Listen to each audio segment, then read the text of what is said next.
கர்த்தராகிய இயேசு கிறிஸ்துவின் பரிசுத்தமுள்ள நாமத்துக்கு மகிமை உண்டாவதாக. Glory be to the holy name of the Lord Jesus Christ. எங்களுடைய அழைப்பை ஏற்று கர்த்தருடைய வார்த்தைகளை கேட்கவும் ஆசீர்வாதங்களை பெற்றுக்கொள்ளவும் கூடி வந்திருக்கிற உங்கள் யாவரையும் ஒரு முறை கூட கர்த்தராகிய இயேசு கிறிஸ்துவின் விலையேறப்பெற்ற நாமத்தில் நாங்கள் அன்போடு வரவேற்கிறோம். Once more we invite you all that you have come here to hear the word of God, and we invite you all. கர்த்தருடைய நாமத்துக்கு மகிமை உண்டாகட்டும். Glory be to the name of the Lord. நம்முடைய தியானத்துக்காக அப்போஸ்தலனாகிய பவுல் எபிரேயருக்கு எழுதின நிருபம் 9ஆம் அதிகாரம் 27-28 வசனத்தை வாசிக்கும்படியாக கேட்டுக்கொள்கிறேன். For our meditation, let us turn to the book of Hebrews written by St. Paul, 9th chapter, 26th and 27th verses.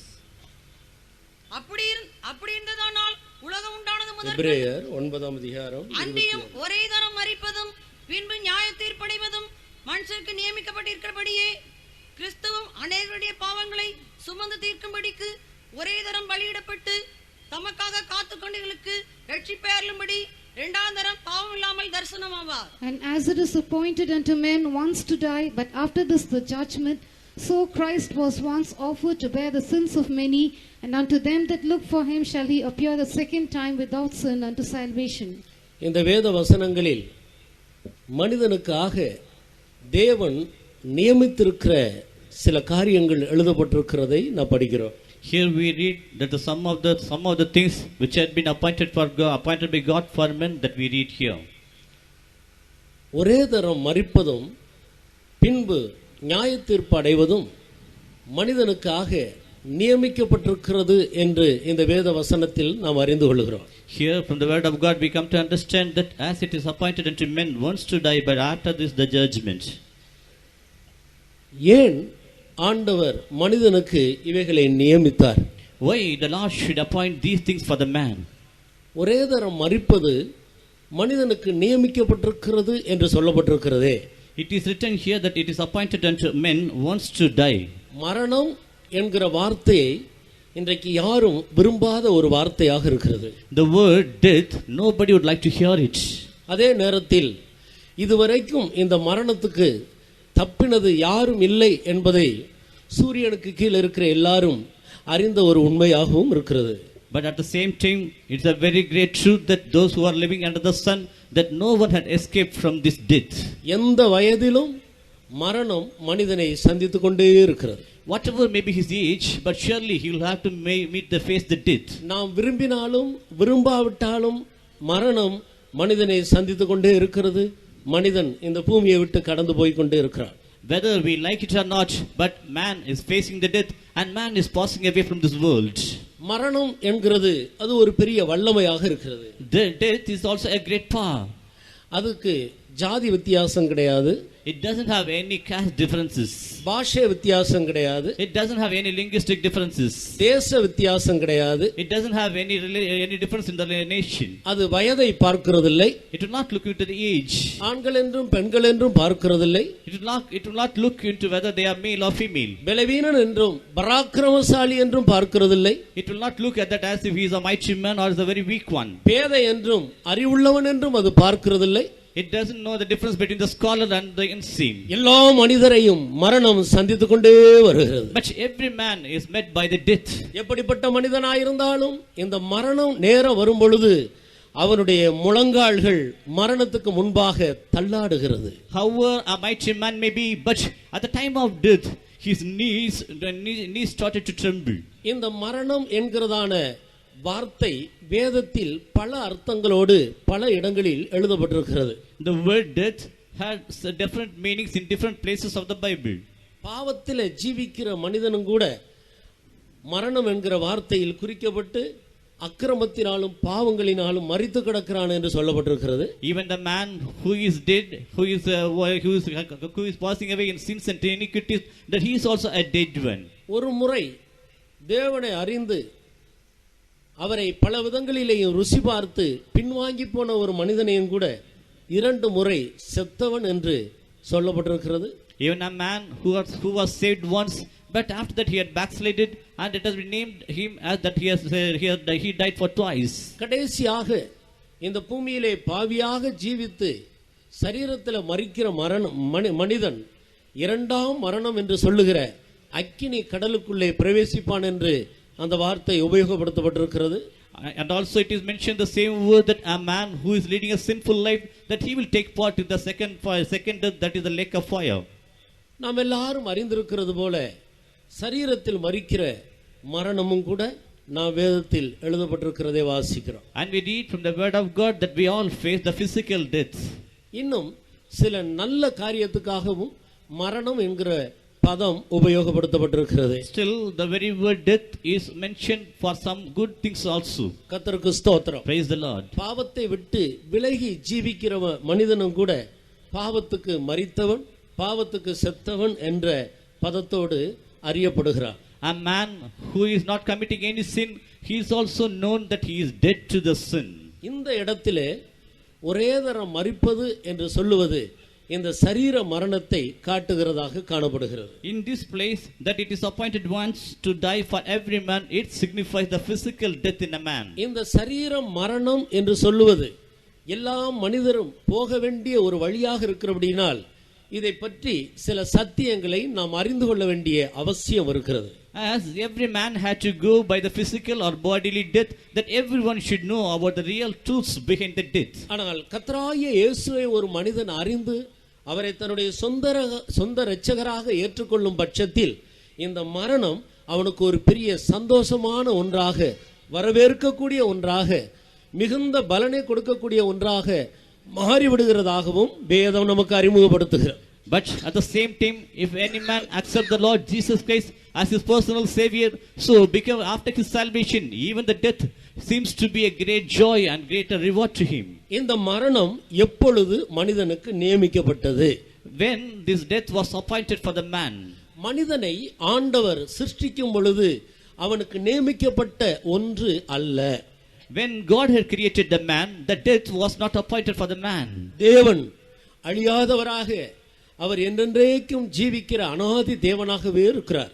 Our Lord God is an immortal God. He is living for everlasting. அவர் மனிதனை சிருஷ்டிக்கும் பொழுதும் கூட மனிதனுடைய நாசியிலே அவருடைய ஆவியை ஊதினதாகத்தான் வேதம் வெளிப்படுத்துகிறது. Even while the man was created, we read from the word of God that the Lord blew his breath into the man. தேவன் அழியாதவராக இருக்கிறது போல மனிதனும் கூட அழியாதவனாக இருக்கும்படியாகவே, நித்திய ஜீவனுள்ளவனாக இருக்கும்படியாகவே மனிதனை ஆண்டவர் சிருஷ்டித்திருக்கிறார். As God is immortal, in the same way God hath created the man, so that the man also should have the immortality in him. இப்படி இருக்க ஏன் மரணம் மனிதனுக்கு வந்து சேர்ந்தது? So if it be so, why the man should face the death? வேதத்தை நாம் ஆராய்ந்து பார்க்கிற வேளையில் மனிதன் பாவம் செய்தது நிமித்தம் அதன் விளைவாக வந்ததுதான் இந்த மரணம். While we analyze the word of God, then because of the man had committed the sin, the death had occurred to him. மரணம் வருவதற்கு மனிதன் தான் காரணமாக இருந்தார். Man was the reason for his death. அவன் பாவம் செய்து தேவனை விட்டு விலகி போனது நிமித்தம் இந்த மரணம் மனிதனுக்கு நியமிக்கப்பட்ட ஒன்றாக வந்துவிட்டது. As man had committed the sin and as he had gone away from the way of God, so the death was appointed for the man. வேதத்தில் நான் வாசிக்கும் பொழுது இந்த மரண நாளின் மேல் மனிதனுக்கு அதிகாரம் இல்லை என்று சொல்லப்பட்டிருக்கிறது. We read from the word of God that no man had the power over the day of his death. நீதிமொழிகளின் புத்தகம் 8ஆம் அதிகாரம் 8வது வசனத்துக்கு நம்முடைய கவனத்தை திருப்பினால், if you turn back to the book of the Proverbs 8 chapter the 8th verse, வாசியுங்கள். மரண நாளின் மேல் மனிதனுக்கு அதிகாரம் இல்லை. Man had no power over the day of death. ஆவியை விடாதிருக்கிறதற்கு ஆவியின் மேலும் மனிதனுக்கு அதிகாரம் இல்லை. Even man doesn't have any control over his spirit. அந்த போருக்கு மனிதர்கள் நீங்கி போவதும் இல்லை. And no man will escape out of that war. ஆனபடியினால் இந்த மரணம் எல்லா மனிதரும் சந்திக்க வேண்டிய ஒன்றாக இருக்கிறது. So this death that it should be faced by every man. அனுதினமும் இந்த பூமியில் மனிதர்கள் மரித்துக் கொண்டே இருக்கிறார்கள். Every day the man is dying in the world. அரசாங்க மருத்துவமனைக்கு போனால் நாள்தோறும் பிணங்கள் சவக்கிடங்கில் போடப்பட்டிருக்கிறதை நாம் பார்க்கிறோம். If we go to the government hospital, we see many dead bodies in the mortuary. இது ஒரு போர் என்று சொல்லப்பட்டிருக்கிறது. அதை மனிதன் அந்த போரை சந்திக்கத்தான் வேண்டும். அது மனிதனை மேற்கொண்டு வருகிறது. This has been mentioned as the warfare, and man should face it, and man should go through that warfare. ஒரு மனிதனும் இந்த போருக்கு நீங்கி போக முடியாது. No man can escape out of this warfare. எல்லா மனிதர்களும் இந்த யுத்தத்தை செய்துதான் ஆக வேண்டும். Every man that they should go through this warfare. கடைசியாக மரணம்தான் ஜெயிக்கிறது. At last only the death overcomes him. இவ்விதமாக சாதாரண ஒரு மனிதன் மரணத்தினால் ஜெயிக்கப்பட்டு அவன் இந்த பூமியை விட்டு கடந்து போய் கொண்டே இருக்கிறான். Likewise, an ordinary man that he is overcome by the death and he is passing away from the world. அநேகரை துக்கத்தில் ஆழ்த்தி விட்டு கடந்து போய் விடுகிறார்கள். And he immerses many into the sorrows and they are going by. கர்த்தருக்கு ஸ்தோத்திரம். Praise the Lord. சில அருமையானவருடைய மரணத்தின் நிமித்தம் பல மாதங்களாக துக்கத்தில் மூழ்கி கிடக்கிற குடும்பங்கள் உண்டு. There may be many families because of the beloved death of their family member that they may be going through the sorrows for many months. ஆனபடியால் அருமையானவர்களே, மரணத்தை மனிதன் சந்திக்கத்தான் வேண்டும். So dear beloved people, a man should face the death. எரேமியா தீர்க்கதரிசி இந்த மரணத்தை குறித்து இன்னும் சற்று தெளிவாக இவ்விதமாக எழுதுகிறார். Jeremiah, he explains about the death in a very detailed manner. எரேமியாவின் புத்தகம் 22ஆம் அதிகாரம் 10வது வசனத்தை வாசிக்கலாம். Jeremiah 22nd chapter, the 10th verse. மரித்தவனுக்காக அழ வேண்டாம், அவனுக்காக பரிதபிக்கவும் வேண்டாம், சிறைப்பட்டு போனவனுக்காகவே அழுங்கள், அவன் இனி திரும்பி வருவதும் இல்லை, தன் ஜனன பூமியை காண்பதும் இல்லை. Weep ye not for the dead, neither bemoan him, but weep sore for him that goeth away, for he shall return no more, nor see his native country. இந்த வசனத்தில் 4 கூட்ட ஜனங்களை நாம் பார்க்கிறோம். In this verse we see about 4 groups of people. ஒன்று மரித்த கூட்டம். One group is those who are dead. இன்னொன்று அவர்களுக்காக அழுது கொண்டிருக்கிற கூட்டம். Secondly, the people who do mourn for them. மூன்றாவதாக சிறைப்பட்டு போன ஒரு கூட்டம். Thirdly, for the people that who have been taken as a captive. நான்காவதாக சிறைப்பட்டு போனவர்களுக்காக அழுகும்படி எச்சரிக்கப்படுகிற ஒரு கூட்டம். Fourthly, the group of people that those who should cry for the people who have been taken as a captive. ஆண்டவர் சொல்லுகிறார், மரித்தவனுக்காக அழ வேண்டாம். Here the Lord says that ye need not cry for the dead. அவனுக்காக பரிதபிக்கவும் வேண்டாம். Neither bemoan him. ஏனென்றால் அவன் தான் பிறந்த இந்த ஜன்ம பூமியை மரித்த பிறகு இனி அவன் காண்பதில்லை. Because after his death he shall return no more, nor see his native country.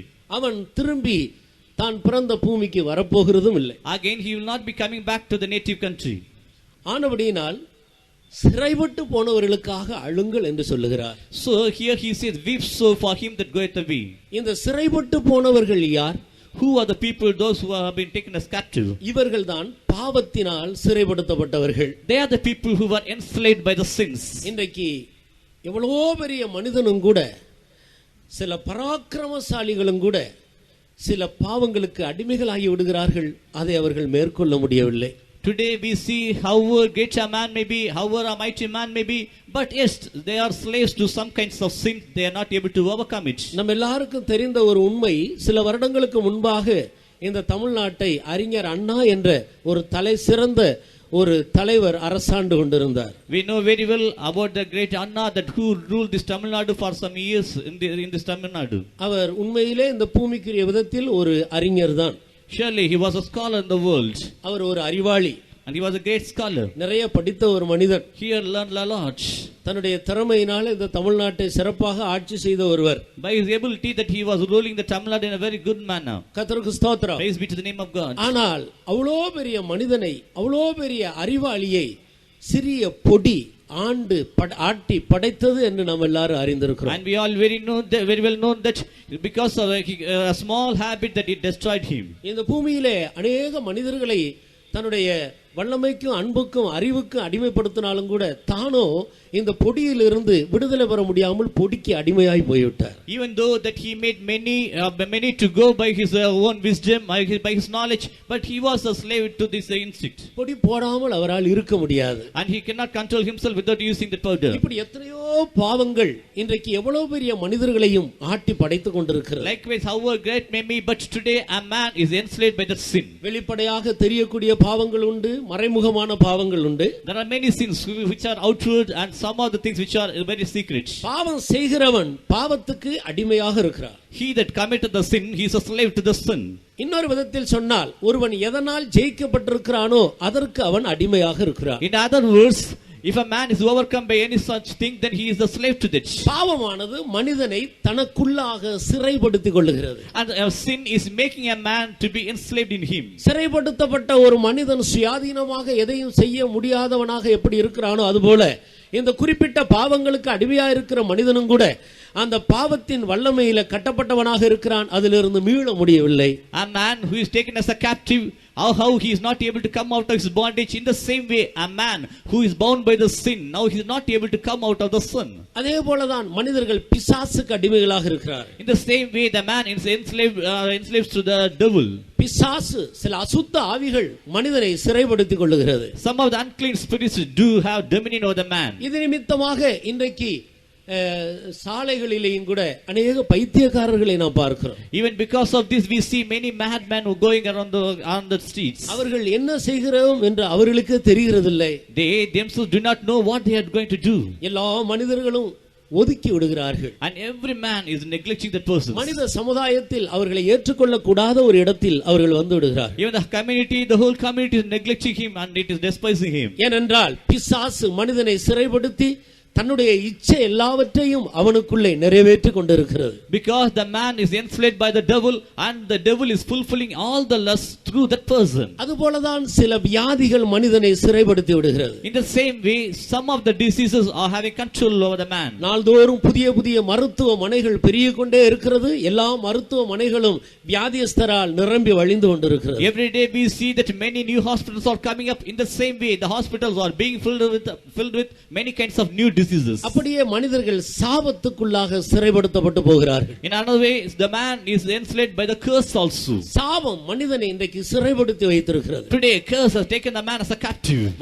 வம்சமாக மனிதர்களுக்குள்ளே அந்த சாபங்கள் தொடர்ந்து வருகிறது. Even for generations together, the curse is continuing in the life of the man. இப்படி சிறைப்பட்டு போனவர்களுக்காக அழுங்கள் என்று வேதத்தில் சொல்லப்படுகிறது. Likewise, it has been written in the word of God that you should mourn for the bemoaned. தேவன் இந்த தீர்க்கதரிசியின் மூலமாக மரித்தோருக்காக, சரீரத்தில் மரித்தவர்களுக்காக அழுது கொண்டிருக்கிறதான ஜனக்கூட்டத்தை நோக்கி இவ்விதமாக சொல்லுகிறார். Here the prophet is saying the same words to the people who do mourn for the person who were dead. மரித்தவர்களுக்காக அழுகிறதுனால அவர்கள் இனி திரும்பி வரப்போகிறதில்லை, அவர்களுக்கு இனி ஒரு வாழ்வு கிடையாது. As they are crying for the dead person, they can never come back, they will not have any more life here. ஆனபடியினால் இன்றைக்கு இந்த பூமியிலே சிறைப்பட்டு போய் ஜீவித்துக் கொண்டிருக்கிறார்களே, அவர்களுக்காக அழுங்கள் என்று சொல்லுகிறார். So here he says now that you do cry for the person who have been taken as a captive in this world now. அவர்கள் இந்த சிறையிருப்பிலிருந்து விடுதலை பெறுவதற்கு வழிகள் இருக்கிறது. There are many ways so that they can come out of the captivity. அவர்கள் ஒரு புதிய வாழ்வை பெற்றுக்கொள்வதற்கு அவர்களுக்கு வழி உண்டு. And they have a way so that they can have a new life. ஆனபடியினால் அப்படிப்பட்டவர்களுக்காக அழுங்கள் என்று வேதம் எச்சரிக்கிறது. So the word of God do warns that you do cry for that such people. இப்படி இருக்க அருமையானவர்களே, மரணம் என்று சொல்லுவது நான் முன்பு சொன்னது போல மனிதன் பாவம் செய்தது நிமித்தம் அவனுக்கு சம்பவித்த ஒன்றாக இருக்கிறது. So beloved people, as I had told you earlier, as man had committed the sin, death had come to the man. மரணம் தான் சரீரத்தில் ஜீவிக்கிற ஒரு மனிதனுக்கு சரீர பிரகாரமான ஒரு முடிவை கொண்டு வருகிறது. Only the death brings an end to the man who is having a physical body in the world. இந்த மரணம் தேவன் தான் மனிதனுக்கு நியமித்தார். This death is appointed for man by God. அவன் பாவம் செய்து விட்டான். ஆனபடியினால் பாவத்தின் சம்பளம் மரணம் என்று சொல்லுகிறது போல சரீர மரணமும் ஆத்தும மரணமும் பாவத்தின் விளைவாக வந்ததாகவே இருக்கிறது. As man had committed the sin, though the death in the physical body, the death in the soul had come because of the sin committed by the man. மரணம் என்று சொல்லும் பொழுது பொதுவாக இரண்டு மரணங்கள் குறிப்பிடத்தக்கவைகளாக இருக்கிறது. While it is mentioned about the death, two kinds of death is being mentioned. ஒன்று நாம் எல்லாரும் அறிந்திருக்கிறது போல சரீரத்தில் மரிப்பது. The one is that we know that the man is dying physically in his body. இன்னொன்று பாவம் செய்கிற ஆத்துமாவே சாகும் என்ற வசனத்தின்படியே ஆத்துமாவில் மரித்து கிடப்பது. Secondly, the soul that committed the sin, that it will die in it. சரீரத்தில் மரித்த மனிதன் சரீரத்தில் உயிரோடு இருக்கிறவர்களோடு எந்த தொடர்பும் இல்லாமல் இருப்பது போல ஆத்துமாவில் மரித்த மனிதனை சிருஷ்டித்த தேவனோடு எந்த தொடர்பும் இல்லாதவனாக போய்விடுகிறான். As a man who is physically dead, he doesn't have any relationship or fellowship with the other living man. In the same way, a man who had committed the sin, he is dead in his soul, so he will not have any fellowship with the Lord God. நாம் எல்லாரும் இங்கே உயிரோடு இருக்கிறோம். Here we are all alive now. நான் உங்களோடு கர்த்தருடைய வார்த்தைகளை பகிர்ந்து கொண்டிருக்கிறேன். And now I share the words of God with you. நீங்கள் அதை காதுகளால் கேட்டுக்கொண்டிருக்கிறீர்கள். And you do hear it with your ears. திடீரென்று நான் மரித்து விட்டால், if I die suddenly here, வாய் இருக்கும் ஆனால் பேச முடியாது. I may have mouth, but I'll not be able to speak. கண்கள் இருக்கும் ஆனால் காண முடியாது. I may have the eyes, but I cannot look through the eyes. காதுகள் இருக்கும், கேட்க முடியாது. Even though I may have the ears, but I cannot hear. சரீரத்தில் அவயவங்கள் இருந்தாலும் செயல்படாது. There may be members in the body, but it will never work. நான் மரித்து விட்டேன். Because I am dead. அப்படினால் உயிரோடு இருக்கிற எல்லார் மத்தியிலிருந்து நான் பிரித்தெடுக்கப்படுகிறேன். So now I have been separated from all the living people. காரணம் நான் மரித்தது நிமித்தம். The reason is because now I have died. இதுதான் சரீரத்தில் மரித்த மனிதனுடைய நிலவரமாக இருக்கிறது. This is the state of a man who is physically dead in his body. மரித்த உடனே அவர்களை அடக்கம் பண்ணுவதற்கான வழிகளை தேடுகிறோம். Immediately after the death of a man, we find ways so that we can bury the man. அதே போலதான் ஆத்துமாவிலே செத்து போன மனிதனும் கூட, even in the same way, a man who is dead in his soul also, அவன் ஆத்துமாவில் மரித்த உடனேயே அவன் தேவனோடு எந்த தொடர்பு இல்லாமல் தேவனை விட்டும் பரலோகத்தை விட்டும் அவன் பிரித்தெடுக்கப்படுகிறான். Immediately after a man had committed the sin in his soul, immediately he had been separated from God and from other men. பாவம் மனிதனையும் தேவனையும் பிரித்து விடுகிறது. Sin separates a man from God. உதாரணமாக ஆதி மனிதனாகிய ஆதாமை நாம் கவனிக்கும் போது, For example, if you look into the early man Adam, ஒவ்வொரு நாளும் தன்னை சிருஷ்டித்த தேவன் பகலில் குளிர்ச்சியான வேளையில் ஏதேன் தோட்டத்துக்கு வருவார். அந்த தேவனுடைய சத்தத்தை அவர்கள் கேட்பார்கள். தேவனோடு சுமூகமான ஒரு ஐக்கியம் வைத்துக் கொண்டு சந்தோஷமாக வாழ்ந்து கொண்டிருந்தார். Every day Adam and Eve, that they used to have conversation in the cool of the day with the Lord God in the Garden of Eden, and so they had a very close fellowship with the Lord God. புசிக்க வேண்டாம் என்று தேவன் விலக்கி வைத்த அந்த குறித்த கனியை அவன் புசித்த அன்றைக்கு ஆண்டவர் கொடுத்த கட்டளையின்படியே அவன் மரித்து போனான். But as per the commandments of God, that the fruit which was forbidden by God to him, on the day when he ate the fruit, immediately that he is dead now. அந்த மரணம் எதை காட்டுகிறது? What is the significance of the death in that man? பாவம் செய்தது நிமித்தம் அவனுடைய ஆத்மாவுக்குள் சம்பவித்த மரணம். Because of the sin he had committed, a death had occurred in his soul. பாவம் என்று சொல்லுவது பிரமாணத்தை மீறுவதே பாவம். Sins means transgressing the law. அப்படினால் தேவன் மனிதனும் ஜீவிக்கும்படியாக கொடுத்த பிரமாணத்தை மனிதன் மீறினபடினாலே அவனுடைய ஆத்மா செத்து போயிற்று.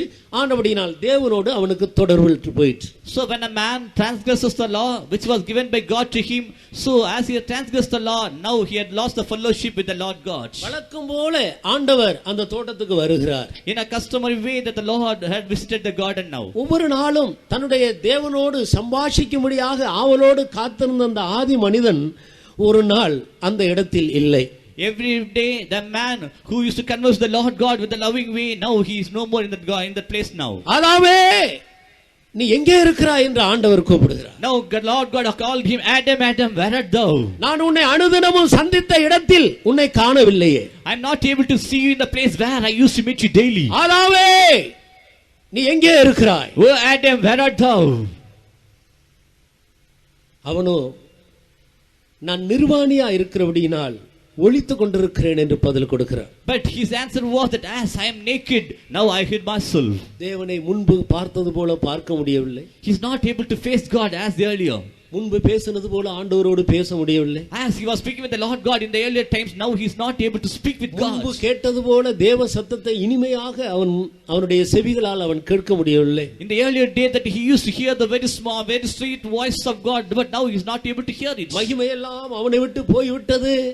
அவன் நிர்வாணியாக காணப்படுகிறான். All the glory had departed from him. Now he is in a naked state. இப்படித்தான் பாவம் செய்த மனிதன் தேவனை விட்டு பிரிந்து போகிறார். So in this way, a man who had committed the sin, he is being separated from God. ஆனபடியினால் மரணம் என்று சொல்லும்போது நான் விளங்கிக் கொள்ளக்கூடிய சத்தியத்தில் முக்கியமான பகுதிகள் இவைகள் இரண்டும்.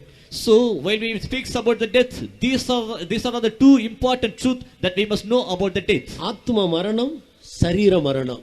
The death in the soul and the death in the body. ஆதி மனிதன் பாவம் செய்தது நிமித்தம் அவருடைய ஆத்மா செத்தது ஆனபடியினால் அவன் தேவனோடு எந்த தொடர்பு இல்லாமல் தேவனை விட்டு விலகி விட்டான். As the early man had committed the sin, his soul is dead, so he lost all the fellowship with the Lord God. அதே மனிதன் 930 வருடங்களுக்கு மேலாக இந்த சரீரத்தில் உயிரோடு இருந்து ஒரு நாள் சரீரத்திலேயும் அவன் மரித்து போனான். The very same man, he was alive for more than 930 years, and after that years that he faced the death. இந்த உண்மைகளை ஆதியாகமம் முதல் அதிகாரத்திலும் 2 அதிகாரம் 3 அதிகாரங்களிலே இந்த 3 அதிகாரங்களை நாம் தெளிவாக வாசித்து விளங்கிக் கொள்ளலாம். In the Genesis 1st, 2nd and 3rd chapter we can read it clearly. இப்படி பாவம் செய்தது நிமித்தம்தான் ஆத்ம மரணமும் சரீர மரணமும் மனிதனுக்கு வந்து சேர்ந்தது. So man had faced the death because of the sin that he had committed. So the sin by the death in the soul and the death in the body had come to him. இப்படியே ஒரு மனிதன் பாவம் செய்து இந்த பூமியில் அவன் உயிரோடு இருக்கும்படி தேவன் நியமித்த இந்த நாட்களுக்குள்ளாக தன்னை சிருஷ்டித்த தேவனை அவன் தேடி அவர் அண்டையில் வராமல் மரிப்பானானால் அவனுடைய நித்தியமும் கூட நியாயம் தீர்க்கப்பட்டு நித்திய அழிவை அவன் சம்பாதிக்கிறான். But the very same man, if he is not seeking the real living God, and then after his life that he will have to face the eternal death also. ஒரே தரம் மரிப்பதும் பின்பு நியாய தீர்ப்பு அடைவதும் மனிதனுக்கு நியமிக்கப்பட்டிருக்கிறது. But it is appointed to every man that wants to die and after that to face the judgment. இது தேவன் நியமித்தபடியினால் அதை எந்த மனிதனும் மாற்ற முடியாது.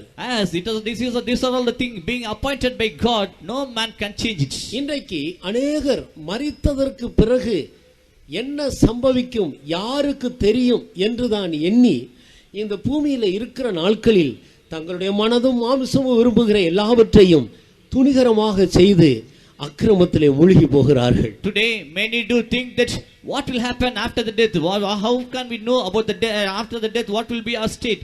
So they are willingly committing every sin in the world. மனிதனுடைய துர்க்கிரியைகளுக்கு தக்க தண்டனை சீக்கிரமாக வராதபடியினால் அவன் தொடர்ந்து அக்கிரமம் செய்யும்படி அவனுடைய இருதயம் அவனுக்குள்ளே துணிகரம் கொள்ளுகிறது என்று வேதத்தில் வாசிக்கிறோம். We read from the word of God that man is committing the sins more because the judgment is not faced by him instantly. கர்த்தருக்கு ஸ்தோத்திரம். Praise the Lord. ஏனென்றால் மனிதன் அவ்வளவு துணிகரம் கொள்வதற்கு காரணம் தேவனுடைய தண்டனையை உடனே அவன் காண முடிகிறதில்லை. Why? Because man could not see the judgment from God at the same instant after committing the sin. தேவன் பொறுமையாக இருக்கிறார். God is very patient towards man. மனிதனை அவன் செய்த தப்பிதத்துக்கு தகுந்த விதத்தில் தண்டனையை உடனே கொடுக்காமல் அவர் பொறுமையோடு காத்து கொண்டிருக்கிறார். God is not meting out the punishment according to his deeds, but he is waiting very patiently. காரணம் என்ன? What's the reason? அன்புள்ள தேவன் ஒரு மனிதனும் கெட்டு போவதை அவர் விரும்புகிறதில்லை. The loving God, he doesn't like any man to perish in his way. ஆனபடியினால் அருமையானவர்களே, so beloved people, தேவன் பொறுமையாய் இருக்கிறார் என்று சொல்லி அவர் அன்புள்ளவராக இருக்கிறார் என்று சொல்லி மனிதன் இன்னும் அக்கிரமம் செய்வதற்கு துணிகரம் கொள்ளக்கூடாது. தேவன் ஈவாக தந்திருக்கிற நாட்களில் மனம் திரும்புவதற்கு ஏற்ற வழிகளை அவன் தேடி கண்டுபிடிக்க வேண்டியவனாக இருக்கிறான். As the Lord is very patient towards us and the Lord is the loving God, we should not do the sins in a forceful way, but we should seek out the way so that we can come out of the sins. கர்த்தருக்கு ஸ்தோத்திரம். Praise be to God. அதற்காகத்தான் மனிதனை பொறுத்த வரையில் தேவன் பொறுமையாக இருக்கிறார். Only for that purpose the Lord is very patient towards the man. ஒரு மனிதனும் கெட்டு போவதையும் அவன் அழிந்து நித்திய நரகத்துக்குள் போவதையும் தேவன் விரும்புகிறதில்லை. It is not the desire of God that any man to perish and to go so that he can go to hell. ஒவ்வொரு மனிதனும் மனம் திரும்பி தேவனுடைய வழியிலே அவன் கடந்து வந்து நித்தியத்திலே தேவனோடு பரலோகத்திலே இருக்க வேண்டும் என்றே தேவன் மனிதனுடைய விஷயத்தில் பொறுமையாக இருக்கிறார். God is very patient towards the ways towards the man because every man should come to him and the man should eternally live with him, should live with him. ஆனால் இன்றைக்கு மனிதர்கள் தேவனுடைய நோக்கத்தையும் அவருடைய அன்பையும் விளங்கிக் கொள்ளாதது நிமித்தம் இன்னும் தீமை செய்யும்படி அக்கிரமம் செய்யும்படி மனிதர்கள் தங்களுக்குள்ளே துணிகரம் கொள்ளுகிறார்கள். But as the man doesn't have he is not able to know the plan of God, still they are committing the sins more and more. ஆனால் மனிதன் மனம் திரும்பும்படியாக தேவன் மனிதனுக்காக வழியை திறந்திருக்கிறார். But for the repentance of the man, God had opened the ways. இப்படி பாவத்தில் ஜீவித்து நியாயந்தீர்க்கப்பட்டு கடைசியாக நித்திய அழிவுக்குள்ளாக போகும்படி மனிதனுக்கு நியமிக்கப்பட்டிருக்கிற இந்த நிலவரத்திலிருந்து மனிதன் விடுதலை பெறுவதற்கு தேவன் என்ன நியமித்திருக்கிறார் என்பதையும் மனிதர்கள் அறிய வேண்டும். And man also should know that how can he come out of the ways of the sins and what are all the things appointed by God to him. இன்றைக்கு மிருகங்கள் மரிக்கிறது போலதான் மனிதனும் கூட மரித்துக் கொண்டிருக்கிறார். Today man is also dying as the beasts. இந்த பூமியில் மிருகங்கள் சில காலம் ஜீவிக்கிறது. Even the beasts in the world, they do live for some years in the world. ஒரு நாள் வரும்போது அவைகள் சாகிறது. One day they also die. அதே போலதான் மனிதனும் கூட சில நாட்கள் இந்த பூமியிலே ஜீவிக்கிறான், ஒரு நாள் மரிக்கிறான். அவனுடையவர்கள் அவனை கொண்டு போய் புதைத்து விடுகிறார்கள், இல்லாவிட்டால் எரித்து விடுகிறார். In the same way, man are living man that they are living in the world, they are living for some time. One day he is facing the death, and his relatives after his death that he is buried now. அருமையானவர்களே, மனிதன் அதற்குரியவன் அல்ல. Beloved people, man should not have such a part. தேவனுடைய சாயலின்படியும் தேவனுடைய ரூபத்தின்படியேயும் மனிதன் சிருஷ்டிக்கப்பட்டான். Man was created in the image of God and in the likeness of God. மிருகங்களின் மேல் தேவனுக்கு ஒரு நோக்கம் இல்லை. God doesn't have any plan concerning the beasts. பூமியில் இருக்கிற மரம் செடி கொடிகள் இவைகளின் மேல் தேவனுக்கு ஒரு நோக்கம் இல்லை. The trees and all the creeping things in the world, the Lord doesn't have any purpose over it. மலைகள், பர்வதங்கள், பள்ளத்தாக்குகள், சமுத்திரங்கள் இவைகளின் மேல் தேவனுக்கு ஒரு நோக்கம் இல்லை. The mountains and the hills and the valleys, the Lord doesn't have any purpose over it. இவைகள் எல்லாமே மனிதனுடைய பிரயோஜனத்துக்காக தேவன் சிருஷ்டித்திருக்கிறார். All these things have been created so that it can be helpful to the man. இவைகள் ஒரு நாள் வெந்து உருகி ஒன்றுமில்லாமல் போய்விடும். But one day it will all be melting away. இந்த சமுத்திரமும் கூட இல்லாமல் போய்விடும் என்றுதான் வேதம் தெளிவாக கூறுகிறது. Even the word of God very clearly say that there will be no more ocean or seas. இந்த வானமும் கூட மடமடவென்று அகன்று போகும். Even the heaven will pass away. சந்திரனும் கூட ஒரு நாள் ஒளி கொடாமல் அது தன்னுடைய ஓட்டத்தை முடித்துவிடும். Even the moon it will not give its light and it will end up its life. சூரியனும் கூட ஒரு நாள் மறைந்து போகும். Even the sun will go off. ஆனால் மனிதன் அப்படி மறைந்து போகிறவன் அல்ல. But man will never go off like that. மனிதன் சில காலங்கள் மட்டும்தான் இந்த பூமியில் ஒரு நோக்கத்தோடு தேவன் மனிதனை வைத்திருக்கிறார். God has kept the man in this world with a very great purpose only for few days in the world. அதன் பிறகு மரித்ததற்கு பிறகுதான் மனிதனுக்கு நித்திய வாழ்வு துவங்குகிறது. Only after the death of the man the eternal life starts or begins in him. மனிதன் அழிவுக்குரியவனே அல்ல. Man doesn't have, he is not a mortal one. அவன் பாவியாக ஜீவித்தாலும் பரிசுத்தவனாக ஜீவித்தாலும் அவனுக்கு ஒரு அழிவு என்பதே கிடையாது. Whether he is a saint or he is a sinful man or he is a saint, but he will never perish. இந்த சரீரம் அழிவுக்குரியதா இந்த பூமியிலே அது விதைக்கப்பட்டாலும் அல்லது புதைத்து போட்டாலும் எரித்தாலும் ஒரு நாள் அழிவில்லாததாக அது எழுந்திருக்கும். This body being a mortal one, even though it may be buried or even though it may be burnt, but one day as an immortal one that it will come up from the earth. இந்த குறிப்பிட்ட காலங்களில் இந்த சரீரத்தில் ஜீவித்ததற்கு தக்க தண்டனையோ அல்லது நன்மையோ அனுபவிக்கும்படி அவன் நித்திய வாழ்வுக்குள்ளாக அவன் கடந்து செல்ல வேண்டும். And he had to go to the eternal life so that whatever the life he did in the present world that he will have the punishment or the reward according to it. மனிதனை குறித்து ஆண்டவருக்கு ஒரு பெரிய நோக்கம் இருக்கு. God had a great purpose concerning man. இந்த பூமியில் சரீரத்தில் இருக்கிற நாட்களில் தன்னை சிருஷ்டித்த தேவனுடைய நோக்கம் என்ன என்பதை கண்டுபிடித்து அதற்கு நேராக ஒரு மனிதன் தன்னுடைய வாழ்க்கையை திருப்புவதற்காகத்தான் ஒவ்வொரு மனிதனையும் ஆண்டவர் இந்த பூமியில வைத்திருக்கிறார். Each and every man had been kept in the world because in the days while he is living in the world, he should know the purpose of God concerning him and he should live by that.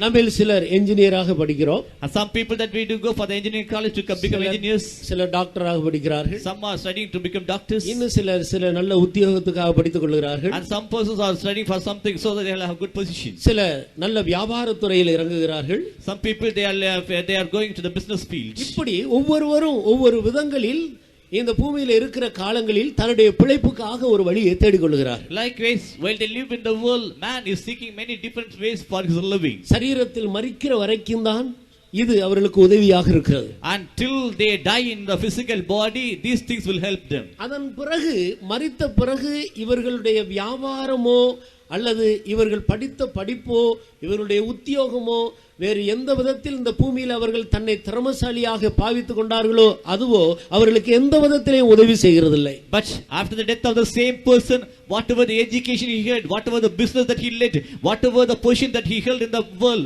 it will never help them in the eternal life. சிலர் விளையாட்டு துறையில் தீவிரமாகி முன்னேறி கொண்டிருக்கிறார்கள். Some people, they are growing very fast in the sports field. கர்த்தருடைய வசனம் சொல்லுகிறது வீரனுடைய கால்களில் தேவன் பிரியமாக இருக்கிறதில்லை. The word of God says that the Lord doesn't have pleasure in the legs of the man. எந்த மனிதனா இருந்தாலும் சரி இந்த சரீரத்தில் பூமியில இருக்கும்போது அவன் பயிற்சித்த ஒரு பயிற்சியும் மரணத்துக்கு பிறகு அவனுக்கு எந்த விதத்திலையும் உதவி செய்யாது. Whosoever a man may be, but whatever may be the things that he might have learned in the body, whatever may be the exercise that he had put on, but it will never help him after the death. ஏசாயா தீர்க்கதரிசியின் மூலமாக இன்றைக்கு இந்த பூமியில் ஜீவிக்கிறதான மனிதனுடைய நிலவரத்தை குறித்து தேவன் சரியாக எடுத்து விளம்புகிறார். Through the Isaiah the prophet, the Lord God has said about the state of the present living man. திடீரென்று ஏசாயாவுக்கு ஒரு சத்தம் உண்டாயிற்று. Suddenly Isaiah had a great voice. கூப்பிட்டு சொல் என்ற ஒரு சத்தம் ஏசாயாவுடைய செவிகளில் தொனித்தது.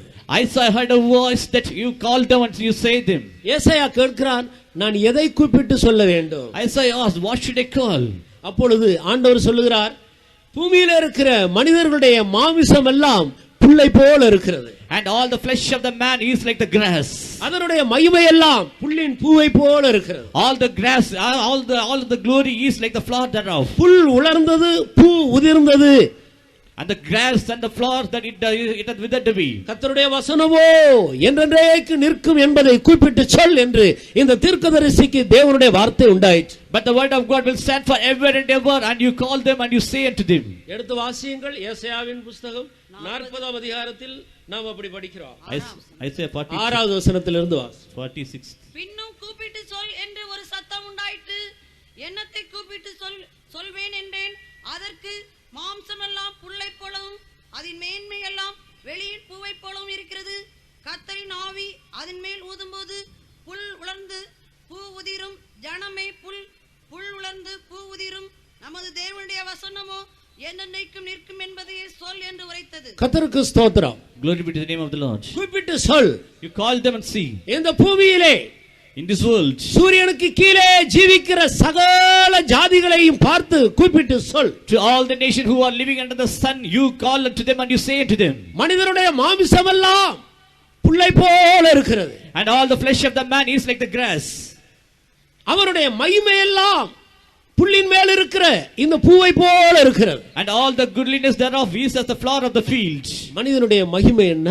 What is the goodliness of the man? சிலர் தங்களுடைய பேருக்கு பின்பு தாங்கள் படித்த அநேக பட்டங்களை குறித்து வைக்கிறார்கள். அது அவர்களுக்கு ஒரு மகிமையாக இருக்கிறது, உண்மைதான். Few people add up the degree that they earn after the name, it is also their goodliness. சிலர் தங்களுடைய விசிட்டிங் கார்டிலே தாங்கள் இன்ன வியாபாரம் சிறப்பாக செய்கிறோம் என்று தங்களுடைய மகிமையை பிரஸ்தாபப்படுத்துகிறார்கள். Some people that they are publishing, they are printing the name of the business in their visiting cards. எல்லாம் மனிதனுடைய மகிமையாக இருக்கிறது. These are all the goodliness of the man. இந்த பூமியிலே இதுதான் அவருடைய மகிமை. So these are the goodliness of the man in this present world. கர்த்தருடைய சர்வ வல்லவருடைய வார்த்தை என்ன சொல்லுகிறது? But what the words of the omnipotent God says? மாமிசமெல்லாம் புல்லை போல இருக்கிறது. All flesh is grass.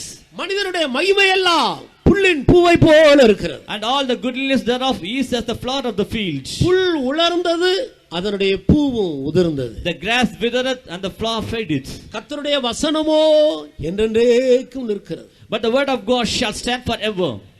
தேவனுடைய வசனத்தின்படி புல்லை போல இந்த பூமியிலே சில காலம் ஜீவிக்கிற மனிதன் வசனத்தின்படி நடந்தால் அவன் என்றென்றைக்கு நிற்பான். According to the word of God, the man who is as the grass in the present world, if he lives according to the word of God, that he will live forever. கர்த்தருடைய வசனம் அழியாதது. The word of God is the immortal one. வசனத்தின்படி ஜீவிக்கிற மனிதனையும் அந்த வசனம் அப்படியே உருவாக்குகிறது. The man who is living according to the word of God, the word of God will create him in the same way. ஆனபடியினால் அருமையானவர்களே, So beloved people, இந்த பூமியிலே இருக்கிற மனிதர்கள் எல்லாரும் புல்லை போலவும் மனிதனுடைய மகிமை எல்லாம் புல்லின் பூவை போல இருக்கிறது. பூ உதிர்கிறது போல ஒரு நாள் மனிதன் அவருடைய மகிமை உதிர்ந்து போகிறது. புல்லை போல அவன் வாடி போகிறான் என்பதை நாம் எல்லாரும் ஒத்துக்கொள்ளுகிறோம். We all do accept that the man is like the grass, and the goodliness thereof is the flower of the field. One day the grass withereth and the flower fadeth away. வேத வசனம் சொல்லுகிற இந்த சத்தியத்தை ஒத்துக்கொள்ளுகிறவர்கள் எல்லாரும் நம்முடைய கரங்களை உயர்த்துவோமாக.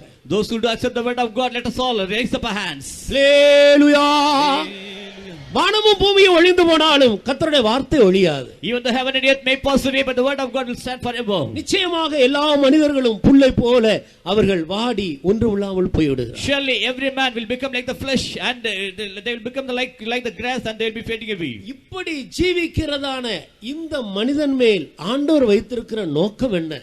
What is the purpose of God concerning upon the person who is living in such a way? அந்த நோக்கம் நிறைவேறும்படியாக மனிதனுக்கு தேவன் அடுத்த பகுதியிலே நியமித்து வைத்திருக்கிறவைகள் என்ன? And what are all the things appointed by God for the man, so that the man can have eternal life? இப்படியே மனிதன் மரித்து நியாயந்தீர்க்கப்பட்டு அவன் பாதாளத்துக்கு நரகத்துக்கு போக வேண்டியதுதானா? Is it the way that the man should live like this, and he should be judged, and should he go to the hell? இல்லை, பாவம் செய்தது நிமித்தம் இவைகள் மனிதனுக்கு நியமிக்கப்பட்டது. அதே நேரத்தில் இதிலிருந்து விடுதலை பெறுவதற்கான வழியையும் தேவன் நியமித்திருக்கிறார். No, it is not so. As the man had committed the sin, these things had been appointed by God to man, but the Lord God had created the way so that the man can come out of this. நேற்று அருமையான தேவனுடைய தாசன் பிரசங்கம் பண்ணினது போல தேவன் தீர்க்கதரிசனங்களின் மூலமாக இந்த வேத புத்தகத்தில் எல்லாவற்றையும் தெளிவாக வெளிப்படுத்தி இருக்கிறார். As yesterday the servant of God had preached here, through the prophecies the Lord God had foretold everything. மனிதனை குறித்த சகல காரியங்களும் முன்னதாகவே தேவன் வெளிப்படுத்தி இருக்கிறார். All the things concerning the man, it has been revealed to men before this. மனிதன் இப்படி பாவம் செய்து கடைசியாக நியாயம் தீர்க்கப்பட்டு அவன் நித்திய நரகத்துக்கு பிசாசு இருக்கிற இடத்துக்கு தான் போக வேண்டும் என்பது அல்ல.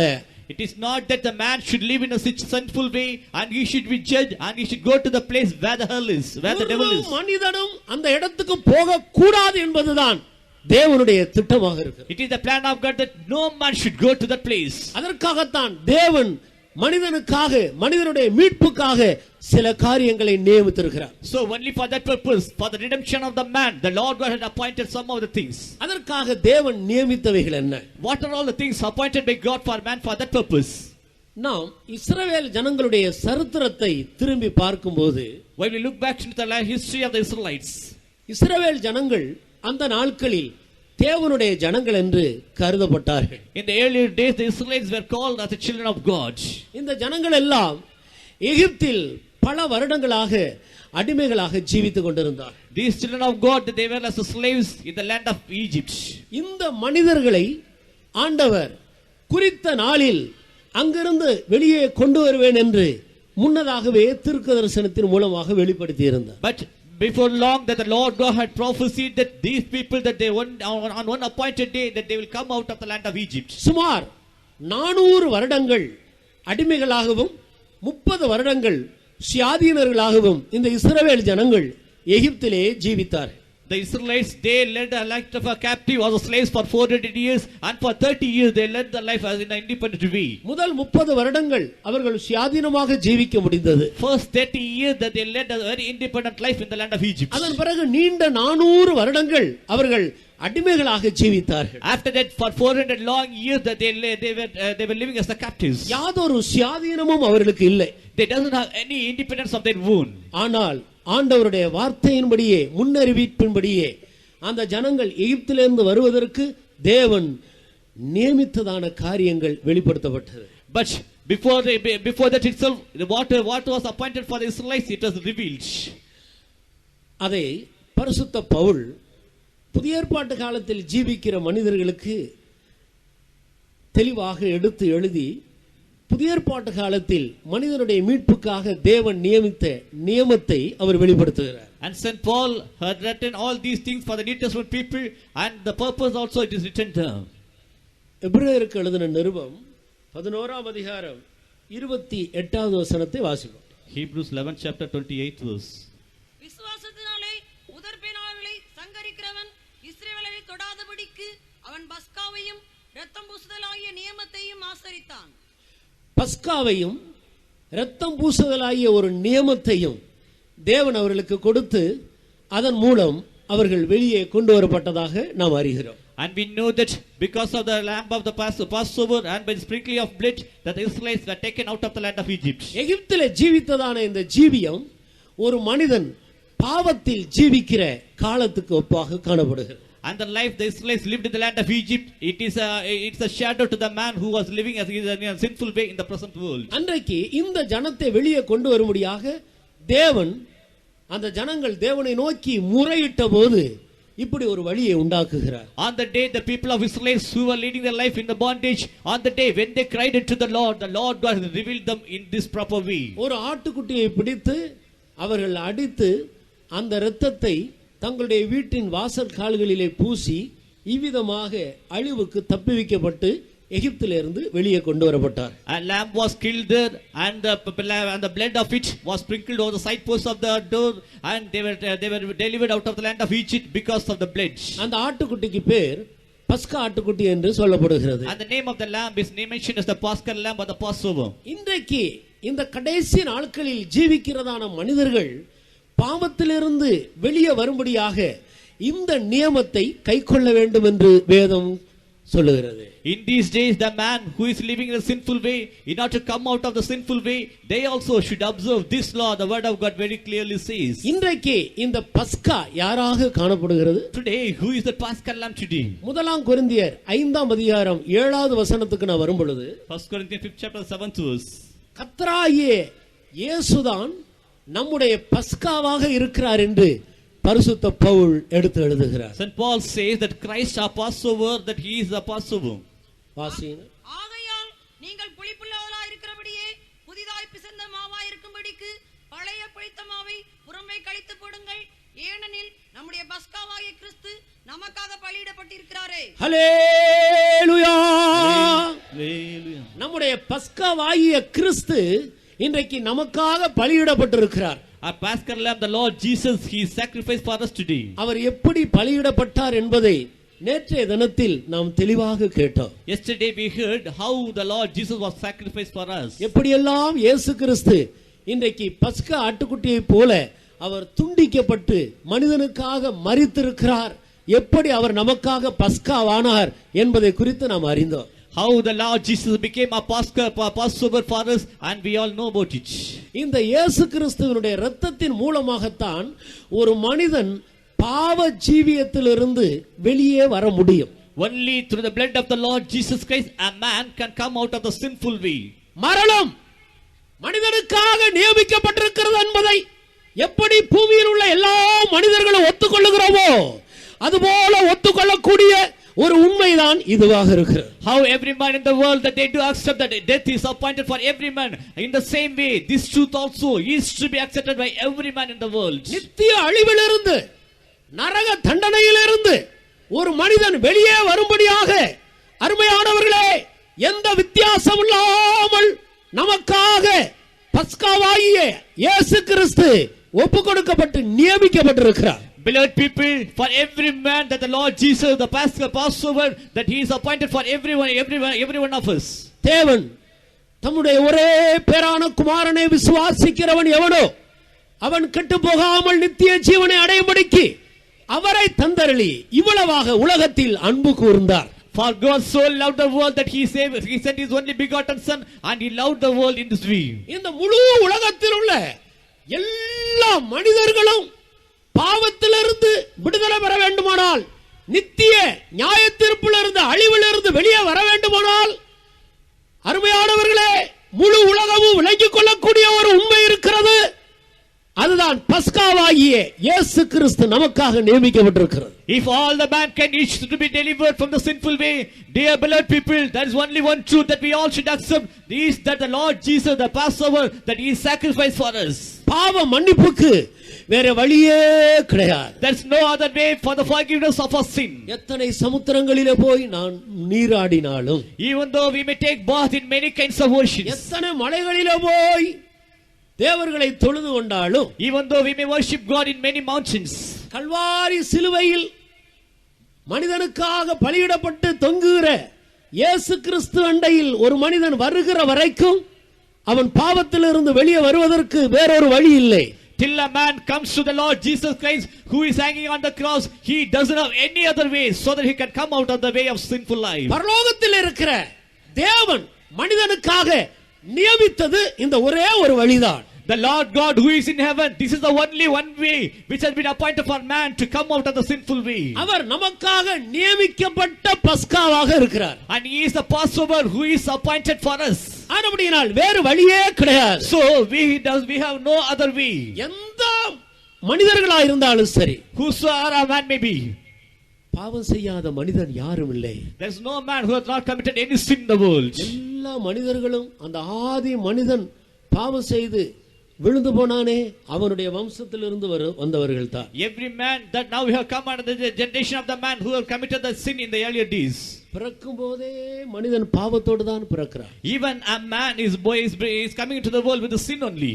எப்படி மண்ணால ஒரு பாத்திரம் செய்து அதை மண் பாத்திரம் என்று சொல்லுகிறோமோ, how do we make a vessel with the earth and we call it as an earthen vessel? அலுமினியத்திலே ஒரு பாத்திரத்தை செய்து இது அலுமினிய பாத்திரம் என்று சொல்லுகிறோமோ, if a vessel is prepared out of aluminum, that we call it as the aluminum vessel. மனிதர்களாகிய நாம் உருவாக்கப்படுகிறது பிரியமானவர்களே, வேத வசனம் சொல்லுகிறது துர்க்குணத்தில் என்று.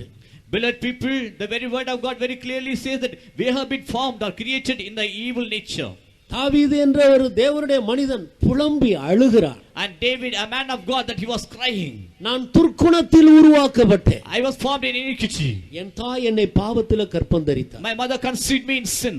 ஒவ்வொரு மனிதனும் உருவாக்கப்படும் பொழுதே துர்க்குணத்தில் தான் தாயின் வயிற்றில் உருவாக்கப்படுகிறார். Every man, when he is formed in the womb of a mother, then he is formed only in wickedness. பாவம் என்று சொல்லுவது மனிதனுக்கு வெளியிலிருந்து உள்ள வருகிற ஒன்று அல்ல. Sin is not the thing that which will come or which will attack the man from the outside. பாவம் உள்ளே இருந்து தான் வெளியே போகிறது. Only the sin comes from within a man. இயேசு கிறிஸ்து ஒரே வார்த்தையில் சொன்னார். The Lord Jesus finished it in only one word. வெளியிலிருந்து உள்ள போகிறது மனிதனை தீட்டுப்படுத்தாது. The things which are entered the man from the outside, it will not defile the man. மனிதனுக்கு உள்ளே இருந்து வெளியே வருகிறது தான் மனிதனை தீட்டுப்படுத்துகிறது. But the thing that proceeded out of the heart of the man, it only will defile the man. ஆனபடியால் பாவம் மனிதனுக்கு உள்ளே இருந்து தான் வெளியே வருகிறது. The sin comes from the heart of the man only. இவர் என்னை கோபப்படுத்துகிறார் என்று வைத்துக் கொள்ளுங்கள். If I take for the example that this brother is making me angry. எனக்குள்ளே கோபம் வல்லமையாக எழும்பி இவரை பல விதத்தில் அடித்து சேதப்படுத்தி விடுகிறேன் என்று வைத்துக் கொள்ளுங்கள். So for example that I do beat this man because of my angry nature in me. நான் அவரை சேதப்படுத்தினதற்கு காரணம் அவர் என்னை கோபப்படுத்தினது அல்ல. The reason that I had harmed him, not because that he made me to anger. எனக்குள்ள கோபம் இருந்ததனால அது வெளியே வந்தது. Because the angry nature was in me, within me, so it had come out of that at that instant. எனக்குள்ள கோபம் இல்லாவிட்டால் அது வெளியே வராதே. If I doesn't have any angry nature in me, so I will not do it in that way. இயேசு கிறிஸ்துவை அநியாயமாய் குற்றம் சாட்டினார்கள். So in unrighteous way Jesus was blamed. அவரை பரியாசம் பண்ணினார்கள். And they mocked Jesus. அவரை பல விதங்களில் அவமானப்படுத்தினார்கள். In many different ways that they made him to ashamed. ஒரு இடத்திலே ஆகிலும் இயேசு கிறிஸ்து கோபப்பட்டதாக நாம் பார்க்கிறதில்லை. But not even in a single place we read that the Lord Jesus got angry with him. பழி வாங்கினதாக பார்க்கிறதில்லை. We never see that he had taken revenge on them. தீமைக்கு தீமை செய்ததாக பார்க்கிறதில்லை. We never see that he had taken evil for the evil. அதற்கு காரணம் என்னவென்றால் அவருக்குள்ளே கோபம் இல்லை. The reason is that he doesn't have any anger in nature in him. அதே போல இயேசு கிறிஸ்துவுக்குள் ஒரு பாவமும் இல்லை. In the same way there was no sin in Jesus. ஆனபடியால் அவர் பாவம் செய்யவில்லை. So he had not committed any sin. இப்படி இருக்க மனிதர்களாகிய நாம் ஏன் பாவம் செய்கிறோம்? If it be so, we the people, why do we commit the sin? நமக்குள்ள எல்லா பாவமும் உள்ள இருக்கிறது. Because all the sins are within us. பாவம் இருக்கிறதுனால நாம் பாவம் செய்கிறோம். As we have the sin within us, we commit the sin. பாவம் இருக்கிறதுனால சூழ்நிலைகள் வரும்போது பாவத்தை நாம் வெளிப்படுத்துகிறோம். So as we do have the sinful nature in us, so at the circumstances that we do commit the sin. மறுபடியும் ஒரு மனிதன் பாவம் செய்வதற்கு சூழ்நிலைகள் காரணம் என்று சொல்லக்கூடாது. So we should not say the man to commit the sin, only circumstances are the things. மற்ற மனிதர்கள் காரணம் என்று சொல்லக்கூடாது. We cannot count the other man because of the sin. நான் எனக்குள்ள பாவம் இருக்கிறது, நான் ஒரு பாவி, ஆனபடியால் நான் பாவம் செய்கிறேன் என்று ஒத்துக்கொள்ள வேண்டும். And I have sin within me, I have the sinful nature within me, so I commit the sin. We must accept it. இப்படி ஒத்துக்கொண்டு தன்னுடைய பாவங்களுக்காக மனஸ்தாபப்படும் பொழுது பஸ்காவாகிய இயேசுவினுடைய இரத்தம் நம்மை கழுவி சுத்தமாக்குகிறது. So if we do accept our sin and if we do really repent for that, the lamb or the blood of the Paschal lamb, it sanctifies us. இயேசு கிறிஸ்துவின் இரத்தம் சகல பாவங்களையும் நீக்கி நம்மை சுத்திகரிக்கிறது. பிரியமானவர்களே, Beloved people, the blood of Jesus sanctifies us from all other sin. ஒரு நிமிடம் நம்முடைய கண்களை மூடுவோமா? For a minute, shall we all close our eyes? இந்த வேத வசனத்தின்படி எனக்குள்ள பாவம் இருக்கிறது, ஆனபடினால்தான் நான் பாவம் செய்து விட்டேன் என்று ஒத்துக்கொள்வோமா? According to the word of God, shall we accept that as there is sin in me, so I am committing the sin? வேத வசனம் சொல்லுகிறது, ஒருவன் தனக்குள்ள பாவம் இல்லை என்று சொல்லுகிறவனாய் இருந்தால் அவனுக்குள்ள சத்தியம் இல்லை, அவன் பொய்யன் என்று சொல்லுகிறது. The word of God says that if anyone say that he doesn't have any sin, then he is a liar, then he doesn't have truth in him. நான் பாவி என்று ஒரு மனிதன் ஒத்துக்கொண்டு தன்னுடைய பாவங்களுக்காக அவன் மனஸ்தாபப்பட்டு இயேசுவை நோக்கி பார்த்தால் அவனை இயேசுவினுடைய இரத்தம் கழுவி அவனை சுத்தமாக்குகிறது. When a man accepts him that he is a sinner and if he looks upon the Lord Jesus, the blood of Jesus sanctifies him. ஆனபடியினால் கண்களை மூடி நான் பாவி ஆனபடியினால் தான் பாவம் செய்தேன் என்று ஒத்துக்கொள்ளுவான்.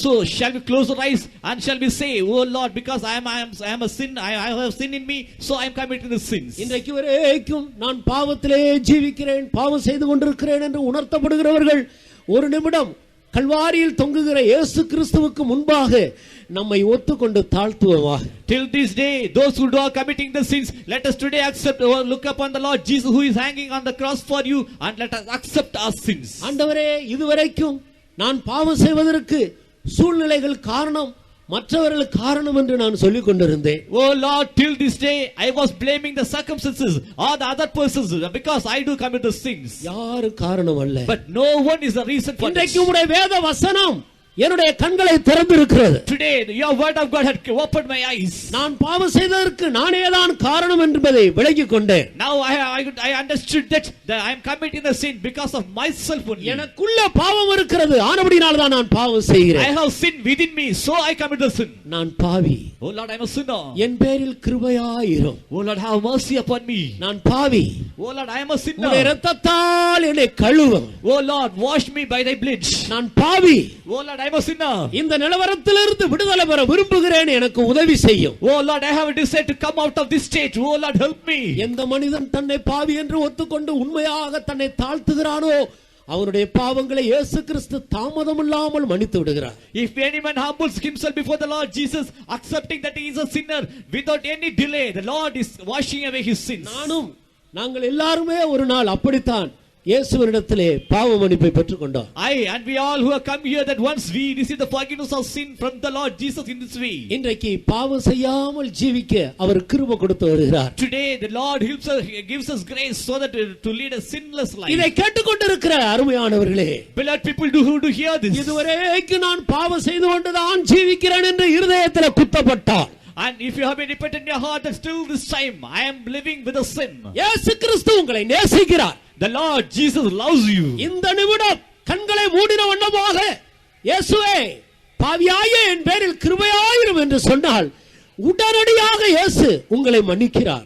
Now in this moment, if you do close your eyes and if you do say, oh Lord, I am a sinner, have mercy upon me, immediately the Lord will forgive your sins. இந்த நேரத்துக்காகத்தான் உங்களை பொறுத்தவரையில் இதுவரையும் கர்த்தராகிய இயேசு கிறிஸ்து காத்து கொண்டிருக்கிறார். Only for this time, only for you, the Lord Jesus is waiting for you. எப்போது ஒரு மனிதன் ஒரு பாவி, நான் பாவி என்று ஒத்துக்கொண்டு என்னிடத்தில் அவன் அறிக்கையிடுவான் என்பதை அவர் கேட்கும்படியாகத்தான் காத்து கொண்டிருக்கிறார். The Lord Jesus is waiting for a man so that when will he confess that he is a sinner? ஒத்துக்கொண்ட மாத்திரத்தில் அவர் மன்னித்து விடுகிறார். At the time when you accept, the Lord forgives you. எத்தனை பேர் ஒத்துக்கொண்டோம்? How many of us had accepted it? அத்தனை பேருடைய பாவங்களையும் இயேசு கிறிஸ்து மன்னித்து விட்டார். And the Lord Jesus had forgiven all the sins of all the other people. சந்தேகப்பட வேண்டாம். You need not have any doubts. இனி நீங்கள் அந்த பாவத்தை செய்ய மாட்டீர்கள். No more you will commit the sin again. இயேசு கிறிஸ்து அவருடைய இரத்தத்தால் பஸ்காவாகிய அவர் உங்களுடைய பாவங்களை மன்னித்து இருக்கிறார். Because Jesus the Passover by his blood he hath forgiven all your sin. அவருடைய இரத்தத்தால் கழுவி விட்டார். by his blood that he had washed me. இது விசுவாசத்தினால் பெற்றுக்கொள்ளுகிற ஒரு அனுபவம். This is an experience we receive by faith. எப்படி விசுவாசிப்பது என்றுதான் சிலர் கேட்கிறார்கள். Some people do ask the question, how can we believe it? விசுவாசம் என்றால் என்ன? What is faith? அது நம்பப்படுகிறவைகளின் உறுதியும் காணப்படாதவைகளின் நிச்சயமாக இருக்கிறது. And it is the things of the things which are not seen. இயேசு கிறிஸ்து என்னுடைய பாவங்களுக்காக என்னுடைய பாவங்களை அவருடைய சரீரத்தில் சுமந்து கொண்டு சிலுவையில் மரித்தார் என்பது உண்மையான ஒரு சத்தியம். The Lord Jesus bore all the sins of myself upon the cross and he died for me. It is a very real truth. இயேசு மனிதருடைய பாவங்களுக்காக சிலுவையில் மரித்தார் என்று சொல்வது முழு உலகமும் நம்பப்படுகிற ஒரு விஷயம். The whole of the world is to believe that the Lord Jesus died for the sins of the man. கர்த்தருக்கு ஸ்தோத்திரம். Praise the Lord. இதை எப்படி விசுவாசிப்பது? How can we believe it? எப்படி பாவ மன்னிப்பை பெற்றுக்கொள்வது? How can we receive the forgiveness of sin? நான் ஒரு சிறிய உதாரணத்தை சொல்லுகிறேன். I tell you a small example. நீங்கள் பல லட்சம் ரூபாய் கடன்காரராக இருக்கிறீர்கள் என்று வைத்துக் கொள்ளுங்கள். And for example that you are a debtor for many lakhs of rupees.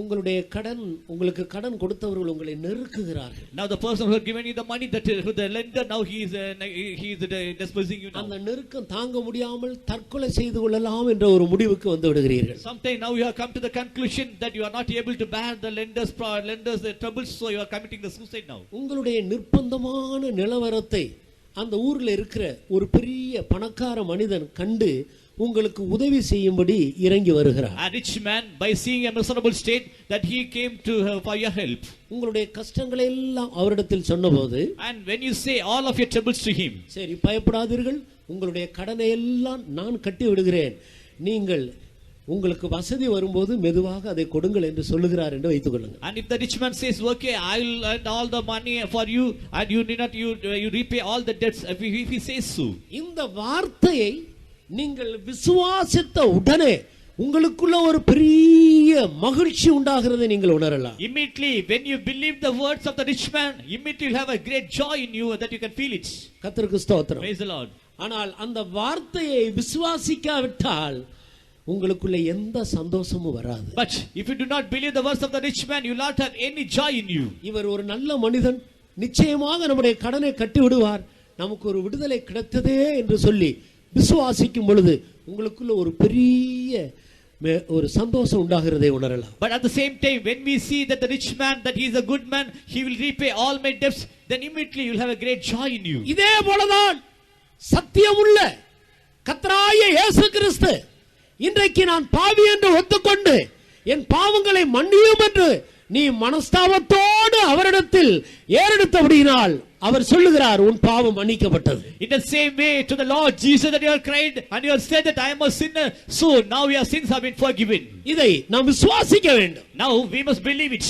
இனி அந்த பாவங்கள் நமக்குள் வர முடியாது. And again the sins can never come up in our life again. இந்த விசுவாசத்தினால தான் பாவ மன்னிப்பை நாம் பெற்றுக்கொள்கிறோம். Only through the faith that we receive the forgiveness of sin. உண்மையாகவே தன்னுடைய பாவத்துக்காக இயேசுவை நோக்கி பார்த்தவர்கள் பாவ மன்னிப்பை பெற்றுக்கொண்டீர்கள். Really, those who look for Jesus for your forgiveness of sin, now your sins have been forgiven. சந்தேகப்பட வேண்டாம், இயேசு உன் பாவங்களை மன்னித்து விட்டார். You need not have any doubt. Jesus had forgiven all of your sins. இதை விசுவாசிக்கிறவர்கள் கைகளை உயர்த்தி கர்த்தரை மகிமைப்படுத்துவோமாக. Those who do believe it, let us give glory unto the Lord by raising our hands. ஹalleluya.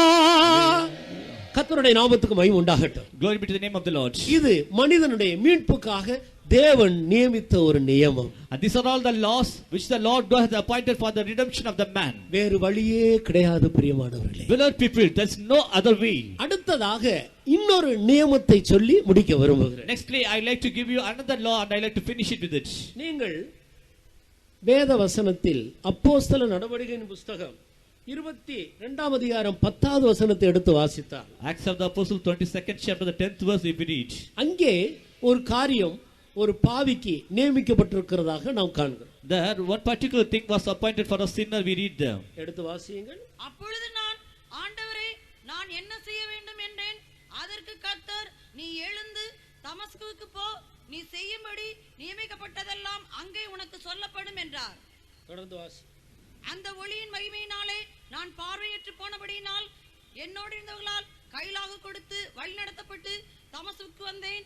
அப்பொழுது வேத பிரமாணத்தின்படியே பக்தியுள்ளவனும் அங்கே குடியிருக்கிற சகல யூதராலும் நல்லவர் என்று சாட்சி பெற்றவனுமாகிய அனனியா என்னும் ஒருவன் என்னிடத்தில் வந்து நின்று சகோதரனாகிய சவுலே, பார்வையடைவாயாக என்றான்.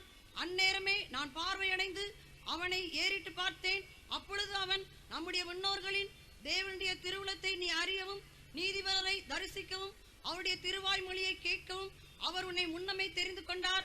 நீ கண்டவைகளையும் கேட்டவைகளையும் குறித்து சகல மனுஷருக்கு முன்பாக அவருக்கு சாட்சியாயிருப்பாய். இப்பொழுது நீ தாமதிக்கிறது என்ன? நீ எழுந்து கர்த்தருடைய நாமத்தை தொழுது கொண்டு ஞானஸ்நானம் பெற்று உன் பாவங்கள் போக கழுவப்படு என்றான். கர்த்தருக்கு ஸ்தோத்திரம். Praise be to the name of God. நீ செய்ய வேண்டியது என்னவென்று நீ கைக்கொள்ள வேண்டிய நியமம் அங்கே உனக்கு அறிவிக்கப்படும். What shall you do after it? It will be told to you at that place. பாவங்களில் பிரியமானவர்களே, இரண்டு பாவங்கள் உண்டு. In the sin there are two kinds of sins. ஒன்று நம்முடைய சரீரத்திலே கிரியைகளினால் செய்த பாவம். The first one is the sins by our deeds. அது இயேசு கிறிஸ்துவின் இரத்தத்தால் கழுவப்பட்டு நாம் சுத்திகரிக்கப்படுகிறோம். And by the blood of Jesus that we are washed away and we are sanctified. இன்னொன்று நான் முன்பு சொன்னேனே, ஆதாம் என்ற ஆதி மனிதனுடைய கீழ்ப்படியாமை என்னும் பாவம். Other one is the disobedient nature, the sin of disobedience by the Adam. இதுதான் அஸ்திபாரமான பாவம். That is the sin of foundation. இதற்கு ஜென்ம பாவம் என்று பெயர். And we call it as sin by birth. பிறக்கிற மனிதர்கள் எல்லாரும் இந்த பாவத்தோடு தான் பிறக்கிறார்கள். All the men who are born in the world, they are born in the world with the same sin. ஏற்கனவே ஆதாம் என்ற அந்த ஆதி மனிதன் கீழ்ப்படியாத அவனுடைய கீழ்ப்படியாமை நிமித்தம் ஒவ்வொரு மனிதனும் இந்த கீழ்ப்படியாமை என்னும் அஸ்திபாரமான பாவத்தோடு தான் இந்த பூமியில பிறக்கிறார். Because of the disobedient sin of the Adam, every man is born in the world only with the disobedient nature in him. அவன் சரீரத்தில் வளர்ச்சி அடைய ஏற்கனவே அஸ்திபாரமான பாவம் உள்ளே இருக்கிறபடினால் அவனுடைய கிரியைகளினால் அதன் மேல் கட்டுவது எளிதாகி விடுகிறது. When he grows more and more in the physical body, so being the foundation of sin, that is the disobedient nature, it also grows in him and it becomes easier for him. பாவ ஜீவியமும் கூட ஒரு கட்டடம் போலதான். Even the sinful life also can be compared with a building. வேதத்தில் சொல்லப்பட்டிருக்கிறது அது ஒரு சுவர் என்று. And the word of God says that it is a wall. ஒரு சுவருக்கு அஸ்திபாரமான ஒரு பகுதி பூமிக்குள்ள மறைந்திருக்கிறது, மேலே தெரிகிற மற்ற பகுதி உண்டு. A wall has the foundation in it and it is hidden under the earth, and another portion is we see at the outwardly. யாரும் அஸ்திபாரத்தை முதலாவது தோண்ட மாட்டார்கள். No one will dig the foundation at the instant. அந்த பழைய கட்டடத்தை இடிக்க வேண்டுமானால் முதலாவது மேலே இருந்து தான் இடித்து கொண்டு If an வருவார்கள். old building is to be demolished, then they will start it from the top only. அஸ்திபாரத்தை தோண்ட போனால் அந்த கட்டடம் இடிந்து தோண்டுகிறவர் மேலே விழுந்து அவர்களும் மரித்து போவார். Because directly if they dig the foundation, immediately the whole building will collapse under the person who are digging it and they will be perishing in the way. ஆனபடியால் ஒரு மனிதன் கிரியைகளினால் செய்த பாவத்தை முதலாவது அறிக்கையிட்டு இயேசுவுடைய இரத்தத்தினால் அவன் மன்னிப்பை பெற்றுக்கொள்ள வேண்டும். So first of all, a man should confess all the sins by his deeds and he should receive the forgiveness of sins by the blood of Jesus. அதற்கு பிறகுதான் இந்த ஜென்ம பாவமாகிய அஸ்திவாரமான பாவத்தை அவன் தோண்ட வேண்டும். Only after that the sin by birth, that is the foundation, the disobedient nature, that he should dig it. இன்றைக்கு எத்தனையோ கிறிஸ்தவர்கள் குழந்தை பிறந்த உடனே சில நாட்களுக்குள்ளாக ஞானஸ்நானம் கொடுத்து விடுகிறார். Today many Christians even immediately after the birth of the children, and they do give the baptism to the children. நானும் கூட ஒரு ரோமன் கத்தோலிக்க குடும்பத்தில் பிறந்து வளர்ந்தேன். நான் பிறந்த 8ஆம் நாள் எனக்கும் ஞானஸ்நானம் கொடுத்ததாக சொன்னார். I was also born in a Roman Catholic family, and on the 8th day after my birth that I was also given the baptism, they said. நான் ஞானஸ்நானம் பெற்று வளரத்தான் எல்லா பாவங்களையும் தைரியமாக செய்ய முடிந்தது. And after the water baptism and while I was growing, I was able to do more sins. ஆனால் இங்கே என்ன சொல்லப்படுகிறது? But here what is said? அருமையானவர்களே, beloved people, நாம் கிரியைகளினால் செய்த பாவங்களை எல்லாம் அறிக்கையிட்டு மன்னிப்பை பெற்றுக்கொண்ட பிறகுதான் அஸ்திவாரத்தை தோண்ட வேண்டும். Only after we receive the forgiveness of sin for all the sins by our deeds, then only that we should dig up the foundation. பாவ மன்னிப்பு பெறாமல் ஞானஸ்நானம் பெறக்கூடாது. Without receiving the forgiveness of sin, we should not take the water baptism. இங்கே இந்த தேவனுடைய மனிதன் வழியில் கர்த்தராகிய இயேசுவை தரிசிக்கிறார். Here the man of God on the way that he met the Lord Jesus. தன்னுடைய பாவங்களுக்காக மனஸ்தாபப்படுகிறார். And he is repenting for the sins. தன்னுடைய பாவங்களை எல்லாம் ஆண்டவரிடத்தில் அறிக்கையிடுகிறார். And he is confessing all the sins to the Lord. நான் பாவி என்று ஒத்துக்கொள்கிறார். He is accepting that I am a sinner. ஆண்டவர் அவரை மன்னிக்கிறார். And the Lord also forgiven him. அதன் பிறகு நீ தமஸ்குவுக்கு போ. After that the Lord asked him to go to Damascus. இனி நீ என்ன செய்ய வேண்டும் என்று நீ செய்ய வேண்டியவைகள் உனக்கு நியமிக்கப்பட்டிருக்கிறது. And there it shall be told of all these things which are appointed for thee to do. இதுவும் தேவனால் கொடுக்கப்பட்ட நியமம். These are also given by the law. இதை ஒரு மனிதனும் மாற்றக்கூடாது. No man can change it. எப்படி கொடுக்கப்பட்டிருக்கிறதோ அப்படியே அதை கைக்கொள்ள வேண்டும். How it is given as such that he should follow it. பஸ்கா ஆட்டுக்குட்டியினுடைய நியமத்தை பார்க்கும் பொழுது அது கொஞ்சம் கூட மாறாமல் அப்படியே கை கொள்ளப்பட வேண்டும் என்று யாத்திராகமம் 12ஆம் அதிகாரத்தில் தெளிவாக படிக்கிறோம். In Exodus 12th chapter we read that how the law of the Paschal lamb or the Passover it should be observed as such. தேவன் மனிதனுக்கு கொடுத்த நியமத்தின் ஒரு உறுப்பை கூட மனிதன் மாற்றக்கூடாது. Not even out of a single form that he should not change it. ஆனபடியால் குழந்தை ஞானஸ்நானம் தவறு. So the infant baptism is the wrong one. எந்த விதத்திலையும் அப்படிப்பட்டவர்கள் தங்களுடைய ஆவிக்குரிய ஜீவியத்தில் அந்த ஞானஸ்நானத்திலே திருப்தியா இருந்தால் ஒரு நூல் அளவு கூட முன்னேற முடியாது. If any people who are satisfied with the infant baptism, even they cannot have a spiritual growth even for the hair breadth. அவருடைய அஸ்திவாரமான பாவம் குழந்தை ஞானஸ்நானத்திலே அவனை விட்டு நீக்கப்படுகிறதில்லை. Because the foundation stain, the sin of the foundation in the infant baptism, it is not removed from him. பாவத்தை அதிகமாகத்தான் அவன் செய்து கொண்டிருக்க வேண்டும். And he will be committing more and more sins. ஆனபடியால் சரியான ஞானஸ்நானம் எல்லா பாவங்களையும் அறிக்கையிட்டு பாவ மன்னிப்பை பெற்றுக்கொண்ட பிறகுதான் எடுக்க வேண்டும். So a man should take the proper baptism only after confessing all the sins.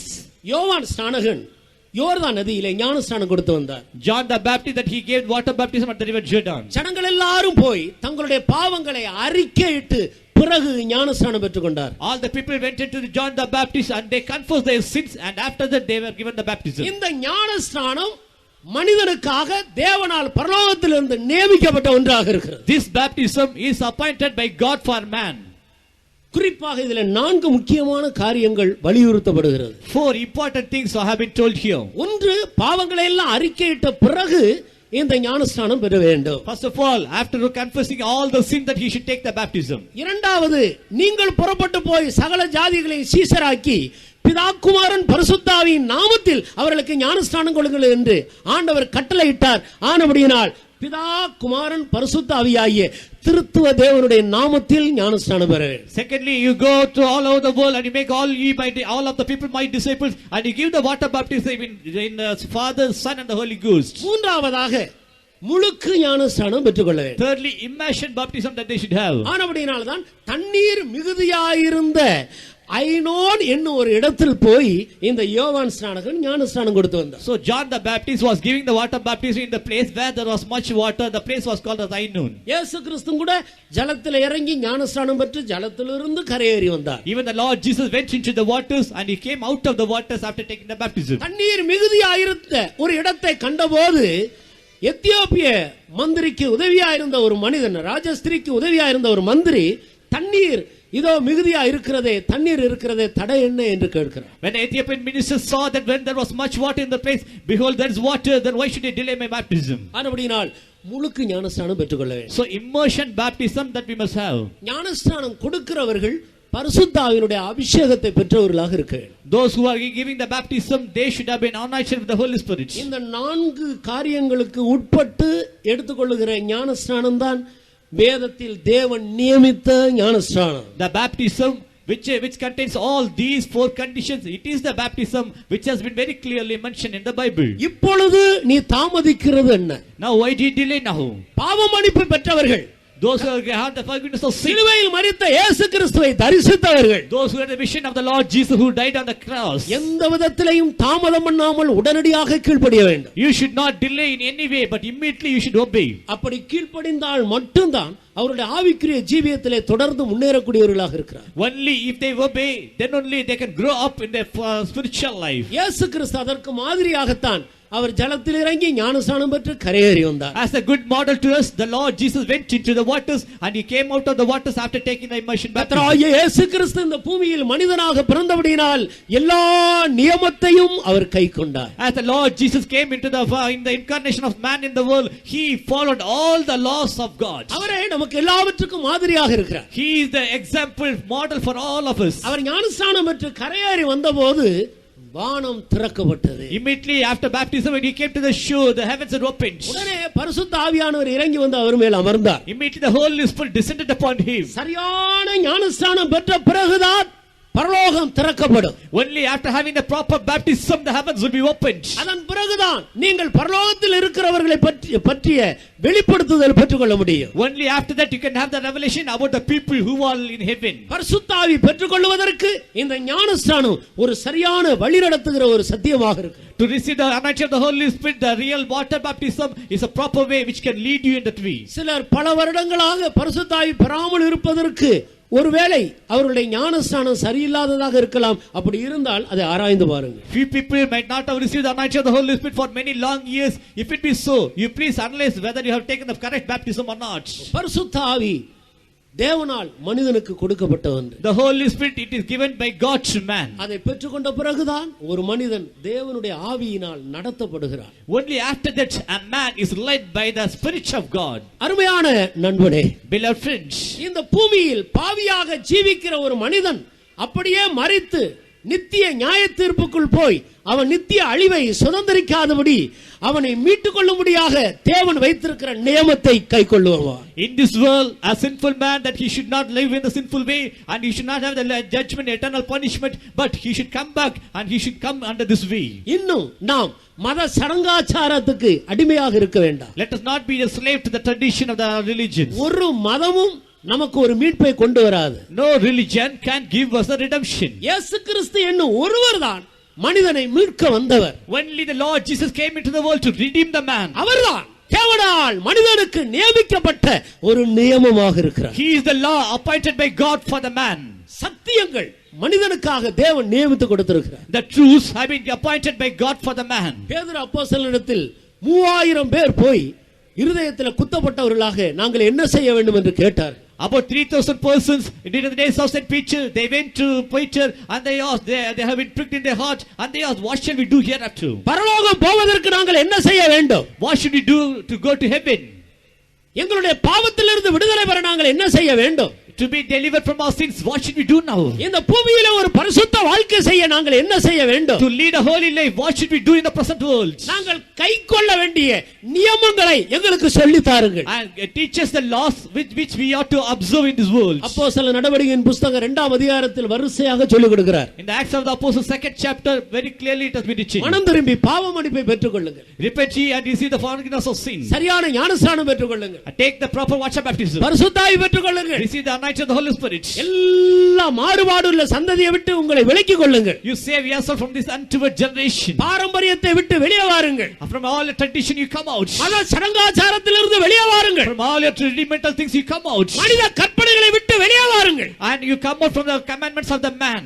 தேவனால் நியமிக்கப்பட்ட அப்போஸ்தலர்கள் யார் என்று கண்டுபிடியுங்கள். You find out who are the real apostles appointed by God for you. அவர்களுடைய உபதேசத்தில் ஐக்கியப்படுங்கள். Have the fellowship in their doctrine. இப்படி தொடர்ந்து கைக்கொள்ள வேண்டிய நியமங்களை சொல்லிக் கொடுக்கிறார். Likewise, what are all the things that we ought to know, the law that we should observe? அவர்கள் அப்படியே கடந்து போய் மிகுந்த சந்தோஷத்தோடு ஜீவித்தார். And they observed those laws and they lived with a great joy. இவைகள் எல்லாம் மனிதனுக்காக தேவன் நியமித்து வைத்திருக்கிறவை. All these things have been appointed by God for man. நம்முடைய முழங்கால்களை முடக்கி கண்களை மூடி இந்த நியமங்களுக்கு நம்ம ஒப்பு கொடுப்போமா? Let us kneel down and let us close our eyes and let us surrender ourselves to these laws. இயேசு சீக்கிரம் வரப்போகிறார். Jesus is going to come soon. ஆரம்பத்தில் வாசித்ததான வசனத்தை நாம் மறுபடியும் திரும்பி பார்க்கும்போது, And while we read back the same verse, இயேசு கிறிஸ்து மனிதனுக்காக ஒரே முறை பாடுபட்டு மரித்தார். Jesus Christ, once he suffered for the man. முழு உலகத்தில் உள்ள எல்லாருக்காக, For the whole, for all the people in the whole world. தேவனால் நியமிக்கப்பட்ட பஸ்காவாக சிலுவையில மரித்தார்.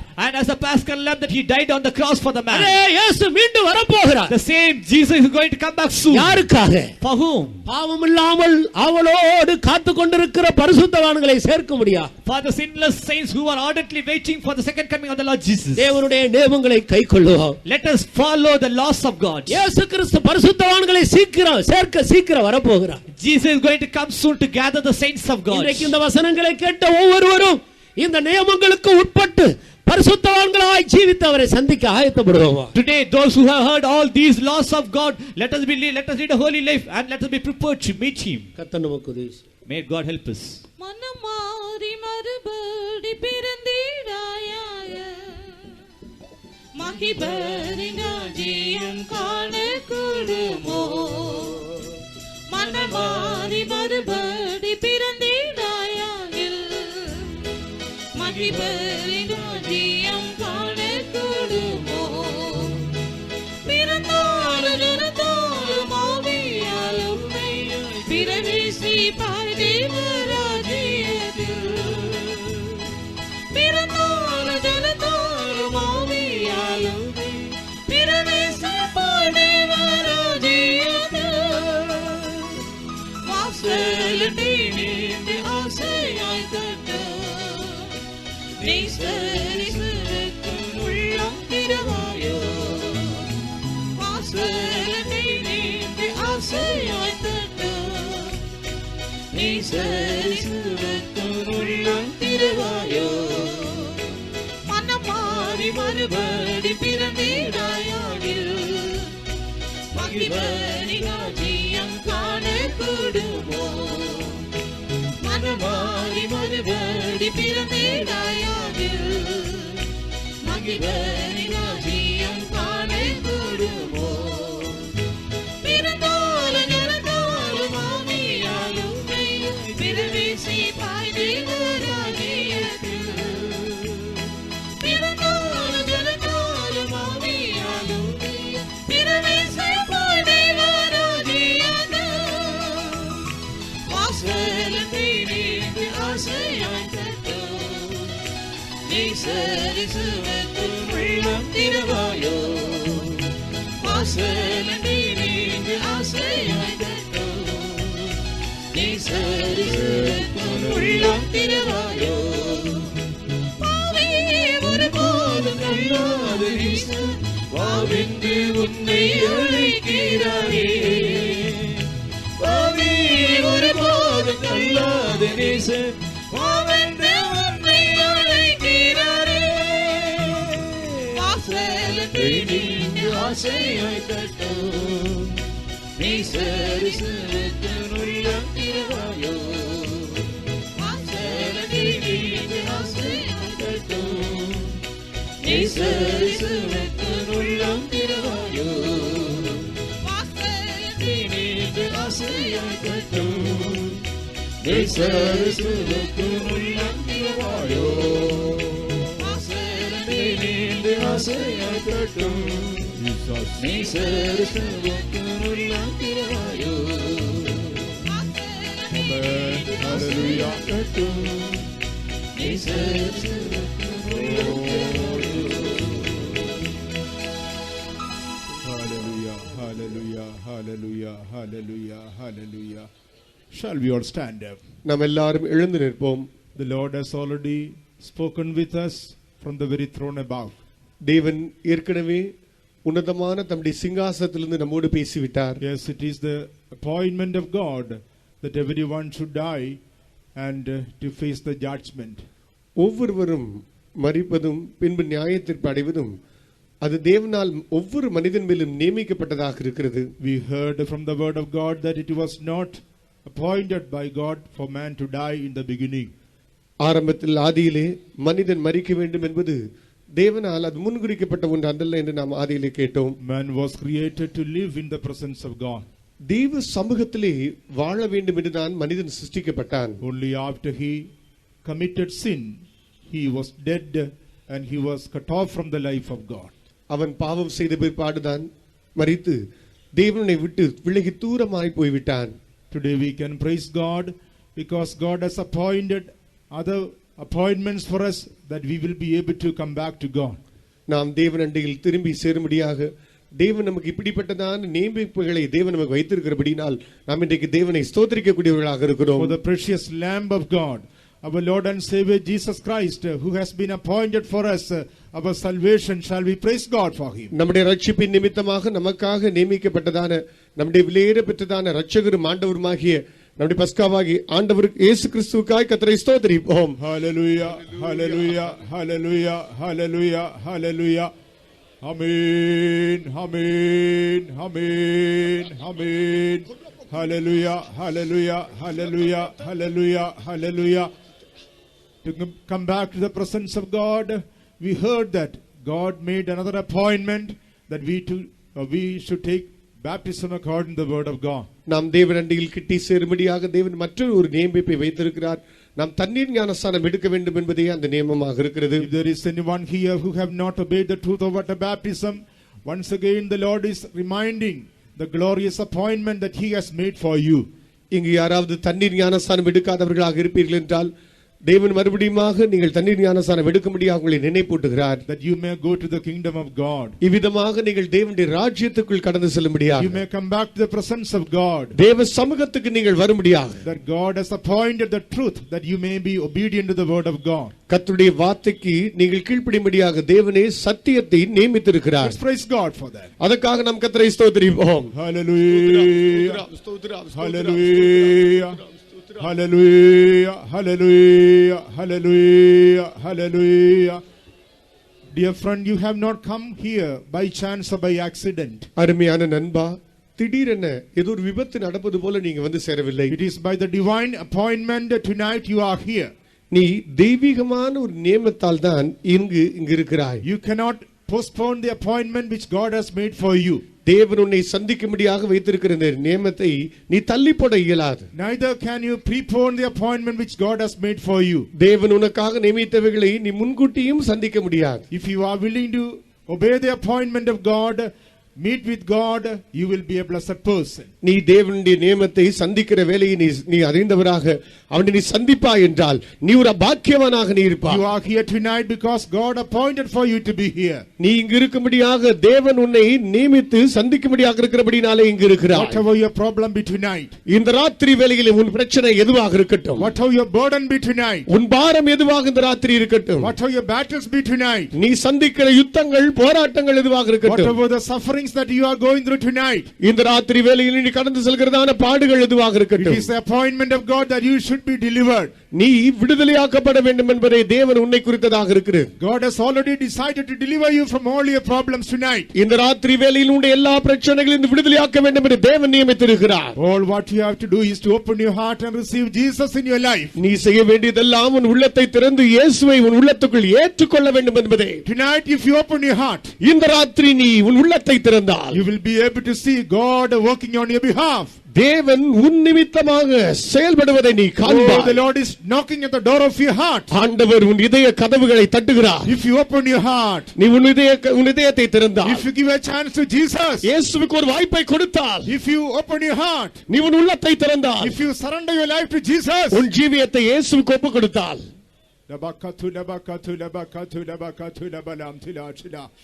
Amen, amen, amen, amen, amen. Hallelujah, hallelujah, hallelujah.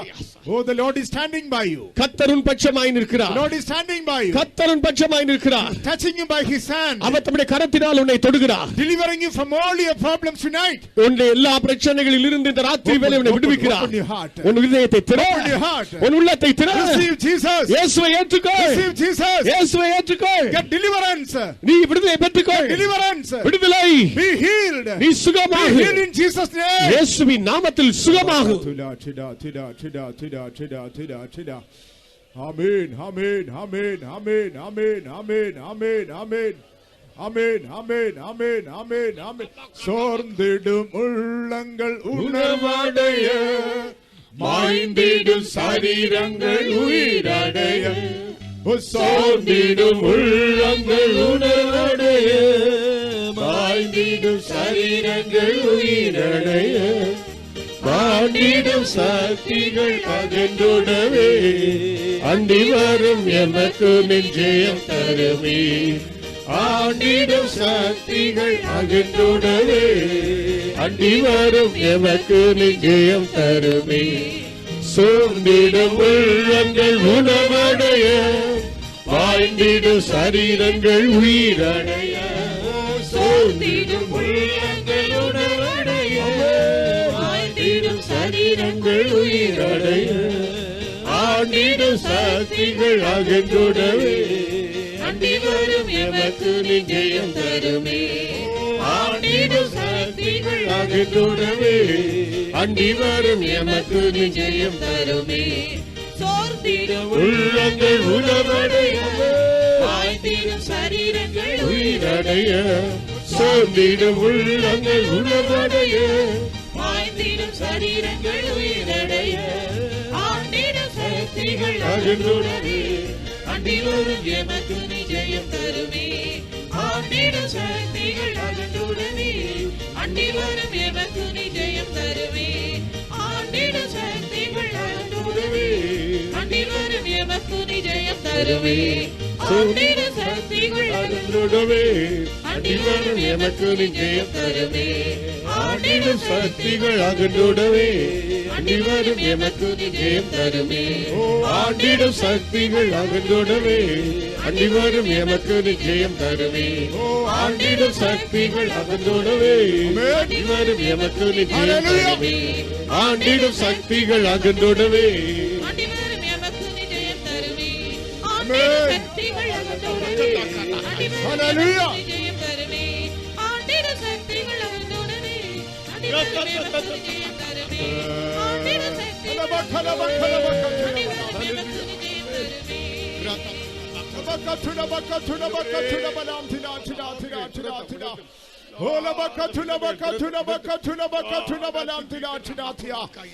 Amen, amen, amen, amen, amen.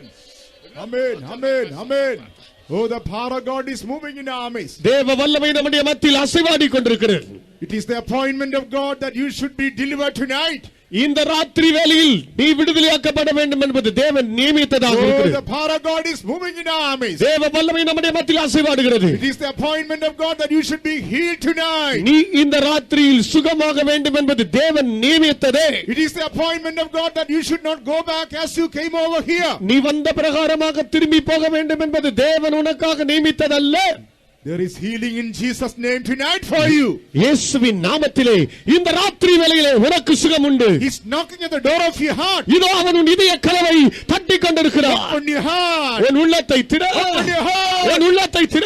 Receive healing in Jesus' name. இயேசுவின் நாமத்தினாலே சுகத்தை பெற்றுக்கொள். Hallelujah, hallelujah, hallelujah.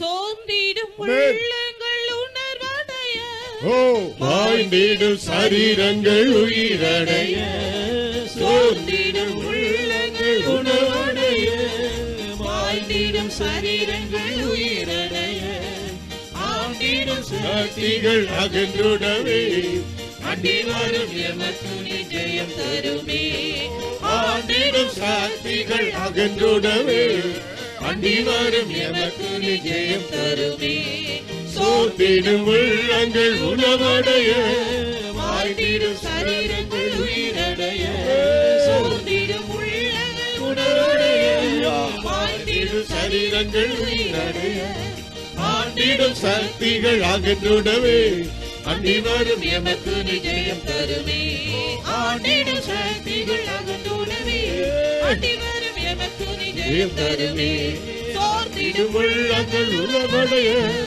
ஆண்டிடும் சரீரங்கள் உயிரடைய சோர்ந்திடும் உள்ளங்கள் உணவடைய வாழ்ந்திடும் சரீரங்கள் உயிரடைய ஆண்டிடும் சக்திகள் அகன்றுடவே அடிவரும் எமக்கு நிச்சயம் தருமே ஆண்டிடும் சக்திகள் அகன்றுடவே அடிவரும் எமக்கு நிச்சயம் தருமே ஆண்டிடும் சக்திகள் அகன்றுடவே அடிவரும் எமக்கு நிச்சயம் தருமே Amen. ஆண்டிடும் சக்திகள் அகன்றுடவே அடிவரும் எமக்கு நிச்சயம் தருமே ஆண்டிடும் சக்திகள் அகன்றுடவே அடிவரும் எமக்கு நிச்சயம் தருமே ஆண்டிடும் சக்திகள் அகன்றுடவே அடிவரும் எமக்கு amen.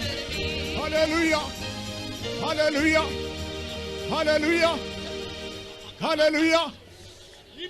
Nabakatu, nabakatu, nabakatu, nabakatu, nabalamtina. Nabakatu, tida, tida, tida, tida, tida, katu, nabalia. Amen, amen, amen, amen. Amen, amen, amen, amen.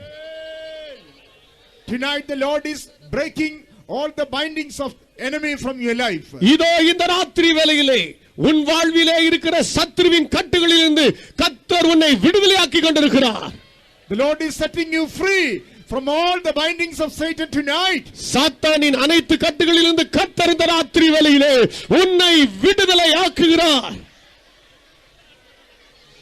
Oh, the power of witchcraft is being broken in the name of Jesus tonight. ஆண்டவராகிய இயேசு கிறிஸ்துவின் நாமத்தினாலே மாந்திரிகத்தின் வல்லமைகள் இதோ தகர்க்கப்படுகின்றன. You are suffering from the power of witchcraft for a long time. நீண்ட நாட்களாக மாந்திரிக வல்லமையினால் நீ கஷ்டப்படுகிறாய். Tonight deliverance is coming into you. இதோ இந்த ராத்திரி வேளையிலே விடுதலை விடுதலை உன்னை நோக்கி வருகிறது. tonight the deliverance is coming towards you. இந்த ராத்திரியிலே விடுதலை உன்னை நோக்கி வருகிறது.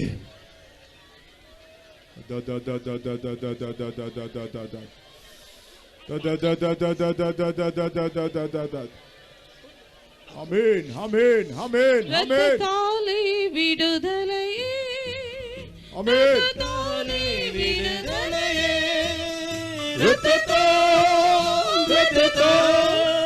இரத்தத்தாலே விடுதலையே, இரத்தத்தாலே விடுதலையே, இரத்தத்தாலே விடுதலையே, இரத்தத்தாலே விடுதலையே, இரத்தத்தாலே விடுதலையே,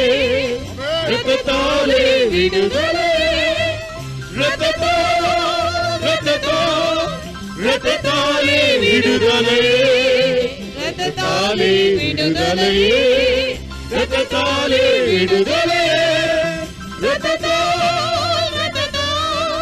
இரத்தத்தாலே விடுதலையே, இரத்தத்தாலே விடுதலையே, இரத்தத்தாலே விடுதலையே, இரத்தத்தாலே விடுதலையே, இரத்தத்தாலே விடுதலையே,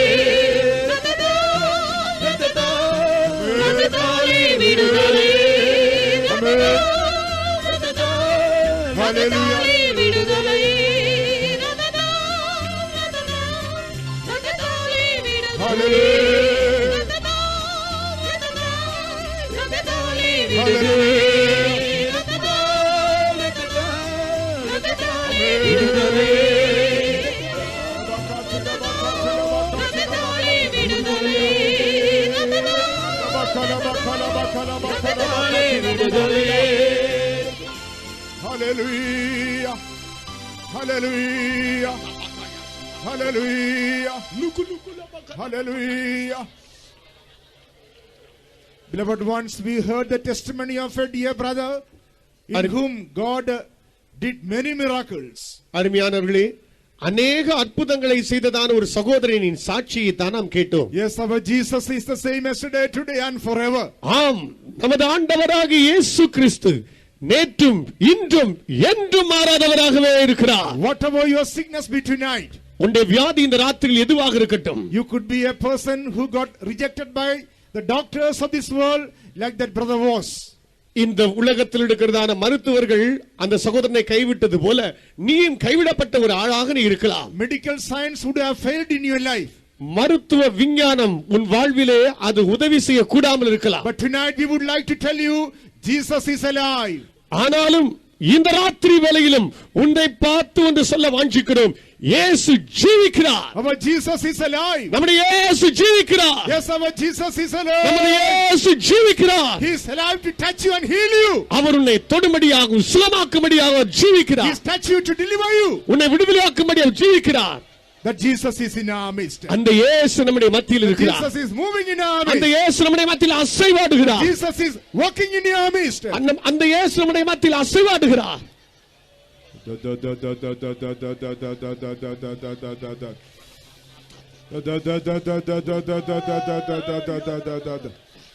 Amen, amen, amen, amen, amen, amen, amen, amen, amen. வல்லமையால் விடுதலையே, வல்லமையால் விடுதலையே, வல்லமை வல்லமை வல்லமையால் விடுதலையே, வல்லமையால் விடுதலையே, வல்லமையால் விடுதலையே, ஓ வல்லமை வல்லமை வல்லமையால் விடுதலையே, வல்லமையால் விடுதலையே, வல்லமையால் விடுதலையே, வல்லமை வல்லமை வல்லமையால் விடுதலையே, Oh, Jesus. வல்லமையால் விடுதலையே, வல்லமையால் விடுதலையே, வல்லமை வல்லமை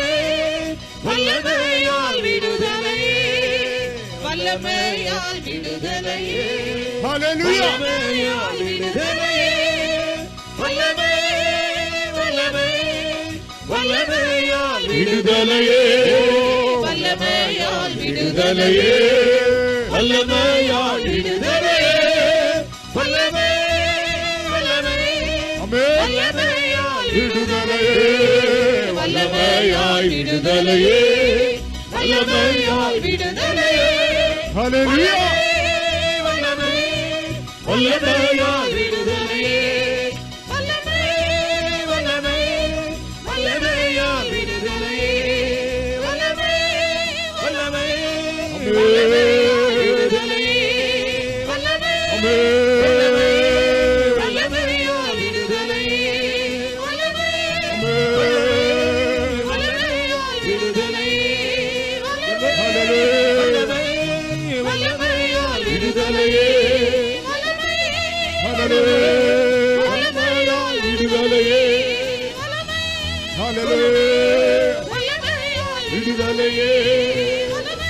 Thank you, Lord.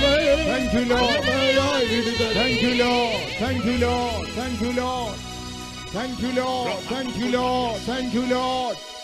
Thank you, Lord. Thank you, Lord. Thank you, Lord. Yes, our God is a compassionate God. ஆம் நமது தேவன் மனதுருக்கமுள்ள தேவன். Not because of our righteousness or holiness, but because of his compassion and faithfulness, he moves in our midst and does his work. நமது நீதியினாலோ நம்முடைய பரிசுத்தத்தினாலோ அல்ல, அவரோ தம்முடைய உண்மையினாலும் தம்முடைய இரக்கத்தினாலும் நமது மத்தியிலே அவர் அசைவாடி தம்முடைய செயல்களை செய்து கொண்டே வருகிறார். And tonight we believe that he has touched and healed many of you tonight. இந்த ராத்திரி வேளையிலும் இன்றைக்கும் அவர் நம்முடைய மத்தியில் அசைவாடி அநேகரை சுகமாக்கி இருக்கிறார் என்று விசுவாசிக்கிறோம். Power of God has fallen upon many of you tonight. தேவ வல்லமை நம்மில் அநேகர் மேல் விழுந்திருக்கிறது. Let's praise God for that. அதற்காக கர்த்தரை ஸ்தோத்திரிப்போம். Hallelujah, hallelujah, hallelujah, hallelujah, hallelujah, hallelujah, hallelujah, hallelujah, hallelujah. God in his mercy came down in our midst and spoke with us and dealt with every life tonight. For that shall we praise God. தேவன் தம்முடைய இரக்கத்தினால் நம்முடைய மத்தியில் இறங்கி வந்து ஒவ்வொருவரோடு பேசி நம்மோடு இடைப்பட்டபடியினால் அவரை ஸ்தோத்திரிப்போம். Praise the Lord, praise the Lord. Hallelujah, hallelujah, hallelujah, hallelujah, hallelujah. If there is anyone here who got a healing after coming into this place tonight for this meeting, please put up your hands.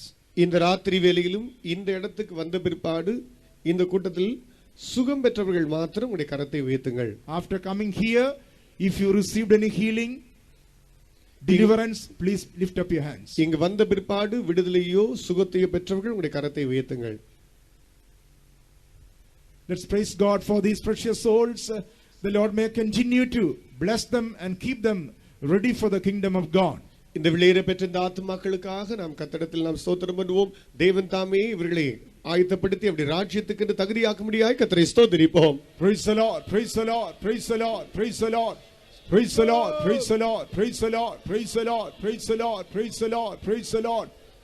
Giving all the glory and honor unto the Lord, let us all praise God. எல்லா துதிகான மகிமையும் நம் ஆண்டவருக்கே செலுத்தி நாம் அவரை ஸ்தோத்திரிப்போம். Praise the Lord.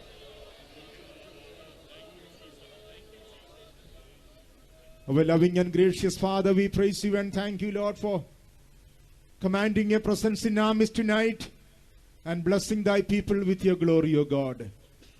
Thou art the God of blessings and salvation. Thank you for the appointments that you have made for us, O God. It is appointed for once man to die and to face the judgment thereafter. Heavenly Father, before that, you have made various appointments that we may be able to escape from that horrible death and, O Lord, awful judgment that is going to come. Accept the people, O God, that they will be able to accept the appointment that you made, that salvation, that water baptism, and all the blessings that you have made for us, O God. Father dear, it is your perfect will that none should be destroyed us in this world. All should be saved and come to the knowledge of the truth, O God. Let not anyone despise this glorious appointment that you have made for them. Help them to, O God, to be obedient to thy truth and to be ready for your glorious coming, O Lord. We give all the glory and honor unto thee. In Jesus' name we ask thee, Father. ஆமென். കർത്താവേ യേശു ക്രിസ്തുവിൻ കൃപയും പിതാവാൻ ദൈവന്റെ അൻപും പരിശുദ്ധാമയുടെ ഐക്യവും ഞാൻ യാവരോടും ഉള്ള എല്ലാ പരിശുദ്ധാങ്ങളോടും കർത്തൃവരേക്ക് ഇരുപ്പതാകെ. ஆமென். Hallelujah. Hallelujah. Hallelujah. Hallelujah. Hallelujah. Hallelujah. There is anyone who is in need of special prayer.